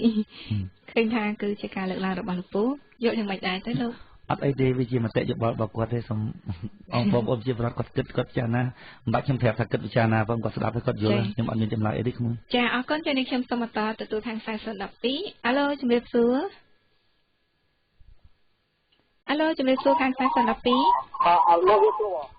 ចាជំរាបសួរលោកចេញទូរស័ព្ទមកពីខាងណាដែរចាបាទខ្ញុំពីខេត្តកំពង់ឆ្នាំងឈ្មោះចូលបងឈ្មោះអ្វីដែរលោកសូមម្ដងទៀតហើយនេះខ្ញុំទទួលបានអត់ទៅច្បាស់ចាឈ្មោះចូលបងឈ្មោះលោកចោតបាទចាសូមចេញលោកមានសំណួរអ្វីបាទខ្ញុំចង់និយាយថាទៅថាបាទលទ្ធិប្រជាធិបតេយ្យតាមខ្ញុំស្ដាប់ពីកម្មវិធីស្នាក្តៅលោកខ្ញុំថាក្តៅថាពិតដូចជានិយាយរមាត់ហើយទេបងថាពីគួរនឹងគួរមួយកកអ៊ូមួយកកអ៊ូគេថាវាទៅគ្នាមួយកកអ៊ូបាននៅថាគួរសម្ដេចលើអញ្ចឹងទៅគួរសម្ដេចជើងអញ្ចឹងទៅមួយទៀតគួរដែរទៅកកអ៊ូបានទៅគួរសមដូច្នេះលទ្ធិវិទ្យាទៅបកតាមមកខ្ញុំស្ដាប់ទៅគួរការវាដូចទៅគ្នាដែរគាត់ថាវាមិនចង់ចូលរួមដល់កណ្ដោតែបើនិយាយរឿងតាមលទ្ធិវិទ្យាទៅតែមួយទេតែគាត់វាខុសគ្នានៅក្នុងពិព័រណ៍ទៅបាទបំរួមអំណាចរដ្ឋទៅដល់ថាវិព័រទៅវារៀនយកច្បាប់ពីគួរការទៅតែមកគុំក្របទៅខ្ញុំស្ដាប់វាតែមួយទេតែការពិតអ្នកទាំងអស់គ្នានឹងមិនចង់ចូលរួមមកបាត់តាំងនយោបាយស្ថានភាពឲ្យល្អរៀងខ្លួនមកមិនចង់ចូលរួមជាខ្ញុំថាពិតវាមិនចូលរួមបានព្រោះនៅតាំងពីហ្នឹងវាខុសគ្នាបានទៅហើយខុសនេះស្ថានភាពវាអត់យកអាពីគូណាអាពីពោដូចជាតែអត្តន័យខុសគ្នាខុសទៅដូចជាតែវាលេងដូចគ្នាខុសនេះទៅអត្តន័យតែមួយហ្នឹងអញ្ចឹងអរគុណលាបងចាអរគុណច្រើនលោកចោតពីកំពង់ឆ្នាំងចាឃើញថាទោះបីជាលោកខំវាសនាបានប្រកាសថាលោកមានគំនិតចង់ចូលរួមទោះបីជារំលែកគណៈបកខ្លួនឯងទៅចូលគណៈបកគេក៏ដោយឲ្យតែគេទទួលយក4ចំណុចដែលលោកជម្រាបជូនទទួលយកនឹងទទួលយកទៅពិចារណាទៀតណាមិនទទួលយកទាំងអស់ទេក៏ប៉ុន្តែលោកចោតលោកយល់ថាមិនអាចចូលរួមគ្នាបានតែម្ដងឲ្យពូធ្វើមកយកខ្លួនឲ្យពូធ្វើមកយកតែលោកយល់យ៉ាងម៉េចដែរពូអត់មានយោបល់អីទេពូបញ្យល់មកឆ្អែតមកឆោលហើយប្រមាថទៅតាមចំណុចដែលពូចង់ប្រាប់ទៅប្រជាប្រដ្ឋអំពីចេតនាក្នុងការរួបរวมរបស់យើងណាពូប្រាប់ថាអានេះគឺជាលក្ខខណ្ឌដែលយើងស្ពាយយកទៅប៉ុន្តែមិនមែនត្រូវដាច់ខាតឡើយនឹងទេគេតែចែកទៅពេលណាបើស្នាជាឃើញថាគេល្អជាងណាក៏វត្តរបស់យើងចោលទាំងអស់ក៏តបានដែរយករបស់គេទាំងអស់ក៏តបានដែរហើយបើប៉ុណ្ណឹងទៀតនៅតែគេស្ដាប់មិនបានទេឲ្យពូថាមិនចោលមួយពូអត់មានយោបល់ទេចាអរគុណច្រើនសូមទទួលមួយរូបទៀតនៅtrongកម្មវិធីចាខាងខ្សែ012អាឡូជំរាបសួរចាជំរាបសួរលោកបាទជំរាបសួរចាចេញទូរស័ព្ទមកពីខាងណាដែរចាខ្ញុំមកពីខាងសុខដាស្ទឹងមកខាងសុខដាគុំមិនចាងសុខដាស្ទឹងខាងឈ្មោះលោកយឿនបាទចាសូមចេញលោកយឿនមានសំណួរតែម្ដងខ្លីចាជំរាបសួរលោកខំវិស្នាបាទជំរាបសួរលោកខំវិស្នាដែលអ្នកនាងសុរីដែលបានបញ្ជាក់ថាមួយចំនួនបានថាជាព្រោះបានគេថាថតឬថាថតវាបណ្ដាអស់តែលោកខំវិស្នានៅតែមានអាការសង្ស័យហ្នឹងខ្ញុំហាក់បីជាខំវិស្នាហាក់បីជាមិនចង់រួមសោះតាមនៅលោកអត់អីសង្ស័យទេខ្ញុំគិតថាអាចជួបគ្នាផ្ទាល់និយាយគ្នាទៅមិនចង់រួមមែនចង់និយាយថាខ្ញុំច្រត់ទៅលោកហាក់បីដូចថាមិនទទួលទេចា៎ចង់និយាយថាមានក្រុមមួយដែលកូនក្រុមមានការកំហុសស្ទងតែគេក្រុមណាមួយបាទតែនាងសុរីក៏ចូលថាតែទទួលមេក្រុមឬទទួលកូនក្រុមណែលោកគឺមិនស្ដាយចង់បកស្រាយឲ្យទៅទទួលកូនក្រុមទៅវិញតែខ្លួនយើងជាមេដឹកនាំខ្លួនយើងជាមេក្រុមខ្លួនជាមេដឹកនាំប្រទេសបើមិនមានទទួលទៅផងណាតែលោកទៅមុខចាំងាយមិនទៅបើថ្ងៃមុខថ្ងៃក្រោយកាន់មកដឹកនាំប្រទេសឲ្យលោកទៅទទួលប្រហែលតែហើយក៏មកលោកគឺមិនស្ដាយបកស្រាយបាទចឹងនឹងតាមត្រាប់មើលទៅហាក់បីគុំវិស្នានេះមនុស្សអ្វីដែលគេនិយាយមកមិនទទួលយកទេទទួលយកតែសម្ដីខ្លួនទេតែខ្លួនតែត្រូវគេគឺជាមិនត្រូវបានទេបាទខ្ញុំសូមអរបាទសូមអរគុណចាអរគុណលោកយឿនអរគុណច្រើនជំរាបលាចាពូក៏អត់មានចម្លើយអីចំពោះលោកយឿនណាក្មួយពូឆ្លើយអស់វេទិកាដែលពូនិយាយជាង 1000 ម៉ោងពូនិយាយតែមួយម៉ាត់ឲ្យខ្លីថាបើពូធ្វើនឹងវាមិនល្អមិនត្រឹមត្រូវអីទេមិនបាច់បោះឆ្នោតឲ្យទេតែប៉ុណ្ណឹងចប់ឲ្យពូសុំធ្វើការងារដែលពូយល់ថាត្រឹមត្រូវក្នុងនាមជាពលរដ្ឋផងតែប៉ុណ្ណឹងឯងពូយល់ថាត្រឹមត្រូវពូធ្វើហើយតិចទៀតពូងាប់បាត់ហើយបើគេយល់ថាវាមិនត្រឹមត្រូវកុំតែបោះឆ្នោតឲ្យទៅវាតែប៉ុណ្ណឹងមិនដឹងធ្វើម៉េចនេះជាមតិយោបល់របស់គេប៉ុន្តែនៅចុងក្រោយពូសុំអំពាវនាវទៅលោកប្រធានមុំសំណងដូថាសូមឲ្យធ្វើតាមឆន្ទៈរបស់គណៈបក្សសិទ្ធិមនុស្សដែលតំណាងដោយលោកញ៉ែមបញ្ញរិទ្ធថាគាត់ចង់ឲ្យមានការជួបជជែកតទល់មុខគ្នាប៉ុន្តែខ្ញុំសូមអភ័យទោសខ្ញុំសូមថាសូមលោកកឹមសុខាតែហ្មងសូមលោកកឹមសុខាត្មងឲ្យបានជួបគ្នាជាមួយនឹងគណៈបកដែលចង់រួបរวมជាពិសេសគឺគណៈបកសម្ព័ន្ធហ្នឹងបើលោកញ៉ែមបញ្ញរិទ្ធគាត់ថាគាត់សូមប្រកាស ឲ្យមានការជួបជុំទល់មុខគ្នាខ្ញុំសូមឲ្យមានការជួបជុំទល់មុខគ្នាដែរដូច្នេះវាគួរតែធ្វើបានណាពីព្រោះគណៈបកទាំងពីរសូមជួបគ្នាហើយលោកមុំសំណងដូគួរតែអាចធ្វើបានណាប៉ុន្តែខ្ញុំសូមបញ្ជាក់ឲ្យបញ្ជាក់ទៀតថាខ្ញុំសូមលោកកឹមសុខាចាអរគុណច្រើនហើយសម្រាប់កម្មវិធី1ម៉ោងកន្លះនៅពេលនេះក៏ជិតដល់ទីបញ្ចប់ហើយដែរហើយនេះខ្ញុំសូមជម្រាបជូនផងដែរថាសម្រាប់កម្មវិធីមិនភូតផលអ្វីដែលយើងដាក់កម្មវិធីមិនភូតផលហើយសង្ឃឹមថាគណៈបកនយោបាយចូលរួមនិយាយមិនភូតផលក៏ប៉ុន្តែអាចនិយាយមិនភូតអាចនិយាយភូតផលក៏បានដែរព្រោះថានេះខ្ញុំអត់ដឹងចាហើយដូច្នេះសម្រាប់ឆន្ទៈពិតប្រាកដយ៉ាងណានោះគឺសម្រាប់បងប្អូនប្រិយមិត្តដែលជាអ្នកស្ដាប់អាចយល់បានថាតើគណៈបកទាំងអស់លើកលែងតែគណៈបកសំរងស៊ីដែលប្រកាសមិនរួបរวมតែម្ដងនោះអាចរួបរวมគ្នាបានដែរឬទេហើយបើផ្អែកតាមប្រសាសន៍របស់លោកខឹមវាសនាគឺអាចមានគំនិតចង់រួបរวมហើយបើស្ដាប់ទៅខាងគណៈបកសិទ្ធិមនុស្សក៏លោកមានគំនិតចង់រួបរวมដែរគឺមានបំណងចង់រួបរวมដូចគ្នាហើយនៅមានគណៈបកផ្សេងទៀតដែលលោកប្រធាននឹងអញ្ជើញបន្តគ្នាដើម្បីជជែកតាក់ទងជាមួយការរួបរวมគ្នានេះហើយនៅចុងកម្មវិធី1នាទីតើលោកមានអ្វីដើម្បីចុងក្រោយចា៎ខ្ញុំសូមបញ្ជាក់ជាចុងក្រោយថាកុំភ្លេចលក្ខខណ្ឌ4យ៉ាងសូមឲ្យបងប្អូនប្រជាពលរដ្ឋនឹងជួយពិនិត្យលក្ខខណ្ឌ4យ៉ាងដែលយើងយកទៅដាក់នឹងថាតើទី1វាត្រឹមត្រូវអត់ទី2វាផលប្រយោជន៍ជាតិអត់ទី1គឺគោលដៅទី2គឺចំណុចចាប់តាមទី3គឺអេយ៉ាប័តនយោបាយនិងទី4គឺធនធានមនុស្សតើ4ចំណុចហ្នឹងយើងទៅចែកគ្នាបានគឺយើងអាចរួមគ្នាបានហើយកុំភ្លេចរឿង4ចំណុចរបស់យើងប៉ុន្តែខ្ញុំសូមបញ្ជាក់ម្ដងទៀតថានេះគឺជាលក្ខខណ្ឌខាងយើងក៏ប៉ុន្តែបើស្នាយើងទៅចែកជាមួយអ្នកដទៃហើយគេមានលក្ខខណ្ឌល្អជាងយើងអាចកវត្តចោលទាំង4ក៏បានដែរមិនមែនថាត្រឹមតែកវត្តចោលចំណុចខ្លះទេសូមអរគុណចា៎សូមអរគុណច្រើនសម្រាប់វត្តមានលោកខឹមវាសនាដែលចូលរួមក្នុងកម្មវិធីតុកមូលមិនភូតផលនៅថ្ងៃនេះចា៎ហើយសូមអរគុណផងដែរទៅដល់ប្រិយមិត្តបងប្អូនប្រជាពលរដ្ឋទាំងអស់ដែលបានស្ដាប់កម្មវិធីយើងតាំងពីដើមរហូតដល់ចប់ជាពិសេសគឺបានចំណាយពេលវេលាសរសេរជាលិខិតផ្ញើមកកាន់ស្ថានីយ៍វិទ្យុសម្បុកឃុំដើម្បីសួរទៅតំណាងគណៈបកនីមួយៗដែលចូលរួមក្នុងកម្មវិធីតុកមូលថ្ងៃនេះចា៎ហើយនេះខ្ញុំក៏សូមគោរពជូនពរទៅដល់ប្រិយមិត្តបងប្អូនប្រជាពលរដ្ឋទាំងអស់សូមលោកទទួលបាននូវសេចក្តីសុខគ្រប់ប្រការជាពិសេសគឺទទួលជោគជ័យគ្រប់ភារកិច្ចការងារដែលលោកអ្នកកំពុងតែប្រព្រឹត្តដោយភាពសុចរិតទៀងត្រង់សម្រាប់ពេលនេះខ្ញុំសុវិរីសូមអរគុណនិងសូមជម្រាបលាលោកហាន់សូមខ្ញុំអរគុណបានជូនម៉ៃម្នាក់បន្តពីព្រោះលោកស្គាល់ខ្ញុំអត់ច្បាស់ខ្ញុំក៏អរគុណនឹងលោកដែរនៅក្នុងកម្មវិធីតុកមូលហ្នឹងឈ្មោះកម្មវិធីមិនភូតផលក៏ដូចជានៅក្នុងកម្មវិធីនៃផលថតដែរនិយាយអ្វីកុំភូតផលគណៈបក LP សញ្ញាជួងមិនមែនជាកណ្ដឹងទេគេនិយាយ1000ដងហើយសូមលោកមេត្តាកែសម្រួលដួងចិត្តលោកនឹងខ្លះផងដើម្បីឲ្យមានមនោសុចរិតនិយាយទៅវិញទៅមករវាងខ្មែរនិងខ្មែរដោយសុចរិតទោះបីមានពាក្យធ្ងន់សារលមកលម៉ាំងក៏ដោយគេមិនសូវស្ដាប់ពាក្យសម្ដីយើងនិយាយនឹងប្រមាណទេប៉ុន្តែមនុស្សដែលគេមានជំរឿគេអាចស្ដាប់បេះដូងដែលអ្នកឯងកំពុងកន្ត្រាក់ហ្នឹងណាភាសាដែលចេញពីបេះដូងឯងហ្នឹងគេអាចយល់បានអញ្ចឹងខ្ញុំត្រឡប់មកនិយាយអំពីកម្មវិធីតុកមូលកម្មវិធីមិនពូតផលនៅ1ម៉ោងកន្លងមកនេះខ្ញុំមានការរីករាយមែនទែនដោយសារថាអ្នកសម្របសម្រួលក៏មានល្បិចតិចតៈច្រើនក្នុងការសួរក្នុងការលបងប្រាជ្ញាហើយក៏មិនឃ្លាតចាកពីប្រធានបទឆ្ងាយទេ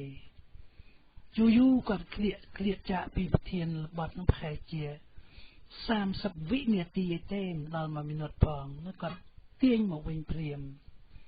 ហើយអស់លោកអ្នកសួរតាមទូរស័ព្ទតាមលិខិតអីហ្នឹងក៏មានសំណួរដែលជាសំណួរចេញមកពីបេះដូងល្អមានតែសំណួរ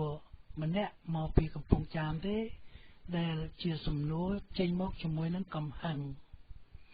នឹងជាទូទៅយើងផ្ដល់យើងអាចវាយតម្លៃឬយើងថាយើងផ្ដល់កតេយុត្តិធម៌ទៅផងចំណែកខាងលោកកមិស្នាកន្លែងខ្លះគាត់មិនឆ្លើយពីព្រោះ គាត់បានជំរាបរួចហើយឡើងក៏គាត់មិនឆ្លើយដូចជាថាគេសួរថាគណៈបកលោកហ្នឹងមានតែលោកទេត្រូវខ្លួនឯងអីខ្លួនឯងគាត់គ្រាន់តែថាគាត់មិនឆ្លើយទេអាហ្នឹងគឺស្រេចទៅលើការវាយចម្លែកថាមិនចូលចិត្តទេមិនបែកបោះឆ្នោតក៏បានដែរអានេះជាការដែលបញ្ជាក់អំពីដួងចិត្តរបស់លោកខឹមវាសនាហ្នឹងក្នុង1ម៉ោងជាងហ្នឹងគាត់អត់មានពាក្យសម្ដីភូតភរទេអត់មានពាក្យសម្ដីភូតភរទេសំពាយ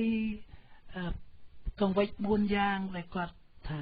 នឹងជជែកគ្នាបានក៏គាត់បានជម្រាបត្រង់ដែរបើ4ប្រការហ្នឹងដែលមិនអាចគណៈបកដែលចង់រួបរวมគ្នាមិនអាចទទួលបានហើយមានរបស់ណាមួយដែលយកមកចូលទៀតបានគណៈបកសម្ព័ន្ធដើម្បីជារដ្ឋបတ်មិនមានការប្រកែកទេប៉ុន្តែរឿងការងាររបស់គណៈបកសម្ព័ន្ធដើម្បីជារដ្ឋបတ်ដែលកំពុងធ្វើគឺថាយើងធ្វើការងាររបស់ផងយើងធ្វើការងាររបស់ផងយើងថាយើងធ្វើត្រូវបើគេមើលធ្វើមិនត្រូវអាហ្នឹងគេជួយកែសម្រួលផងមកជួយកែសម្រួលផងមកទាំងណាដែលមិនត្រូវនោះបើនិយាយប្រាប់ថារបបប្រជាធិបតេយ្យគឺការចូលរួមប្រជាមកពីពលរដ្ឋបើការចូលរួមពីពលរដ្ឋហ្នឹងមិនត្រូវទេតែមេដឹកនាំអ្នកធ្វើអាហ្នឹងវាអត់ត្រូវក្នុងរបបប្រជាធិបតេយ្យទេហើយការដែលគណៈបកសម្ព័ន្ធដើម្បីប្រជាធិបតេយ្យកំពុងតែអនុវត្តឬកំពុងបំពេញសកម្មភាពរបស់ខ្លួនសប្តាហ៍ថ្ងៃនេះគឺការចូលរួមជាមួយនឹងប្រជាពលរដ្ឋចូលរួមជាមួយសម្ព័ន្ធដើម្បីប្រជាធិបតេយ្យ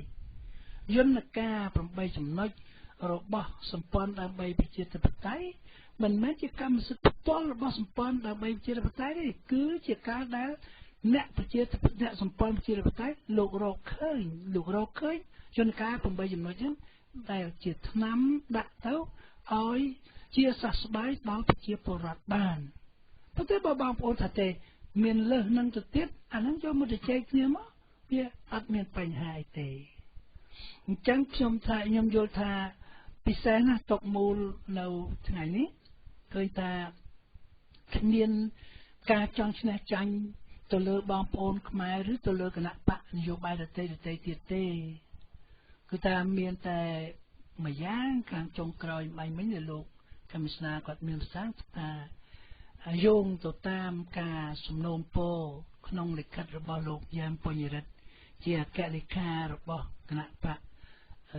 សិទ្ធិមនុស្សហ្នឹងថាសូមឲ្យជួបមុខគ្នាមកជជែកគ្នាមកណាដល់ចឹងទៅក៏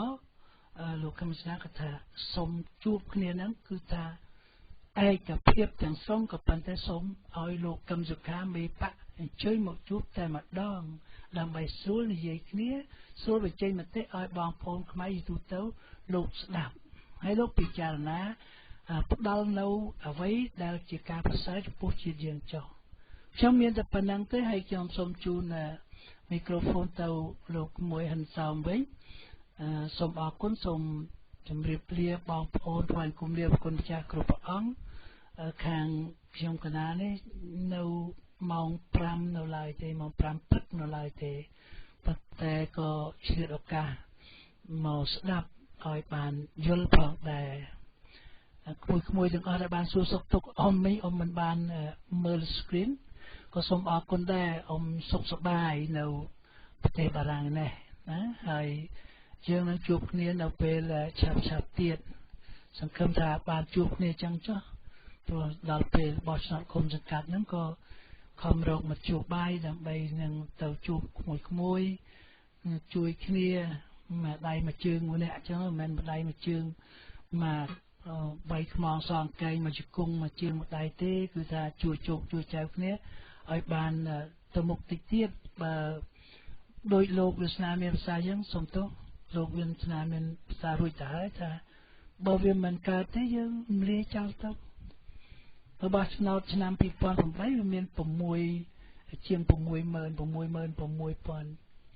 យើងចិត្តថា 70000 ចោលហើយបើដល់បោះឆ្នោត2013ហ្នឹងវាបានទៅ 12000 បានសេចក្តីថាវាជាការមួយដែលទៅមិនរួចហើយបើទៅមិនរួចហើយយើង បន្តទៅទៀតក៏មិនកើតដែរពីព្រោះរឿងនេះជារឿងធំបំផុតត្រង់ថាឲ្យសូមឲ្យប្រជាពលរដ្ឋចូលរួមផងប៉ុណ្ណឹងទេចឹងសូមអរគុណសូមជួលម៉ៃ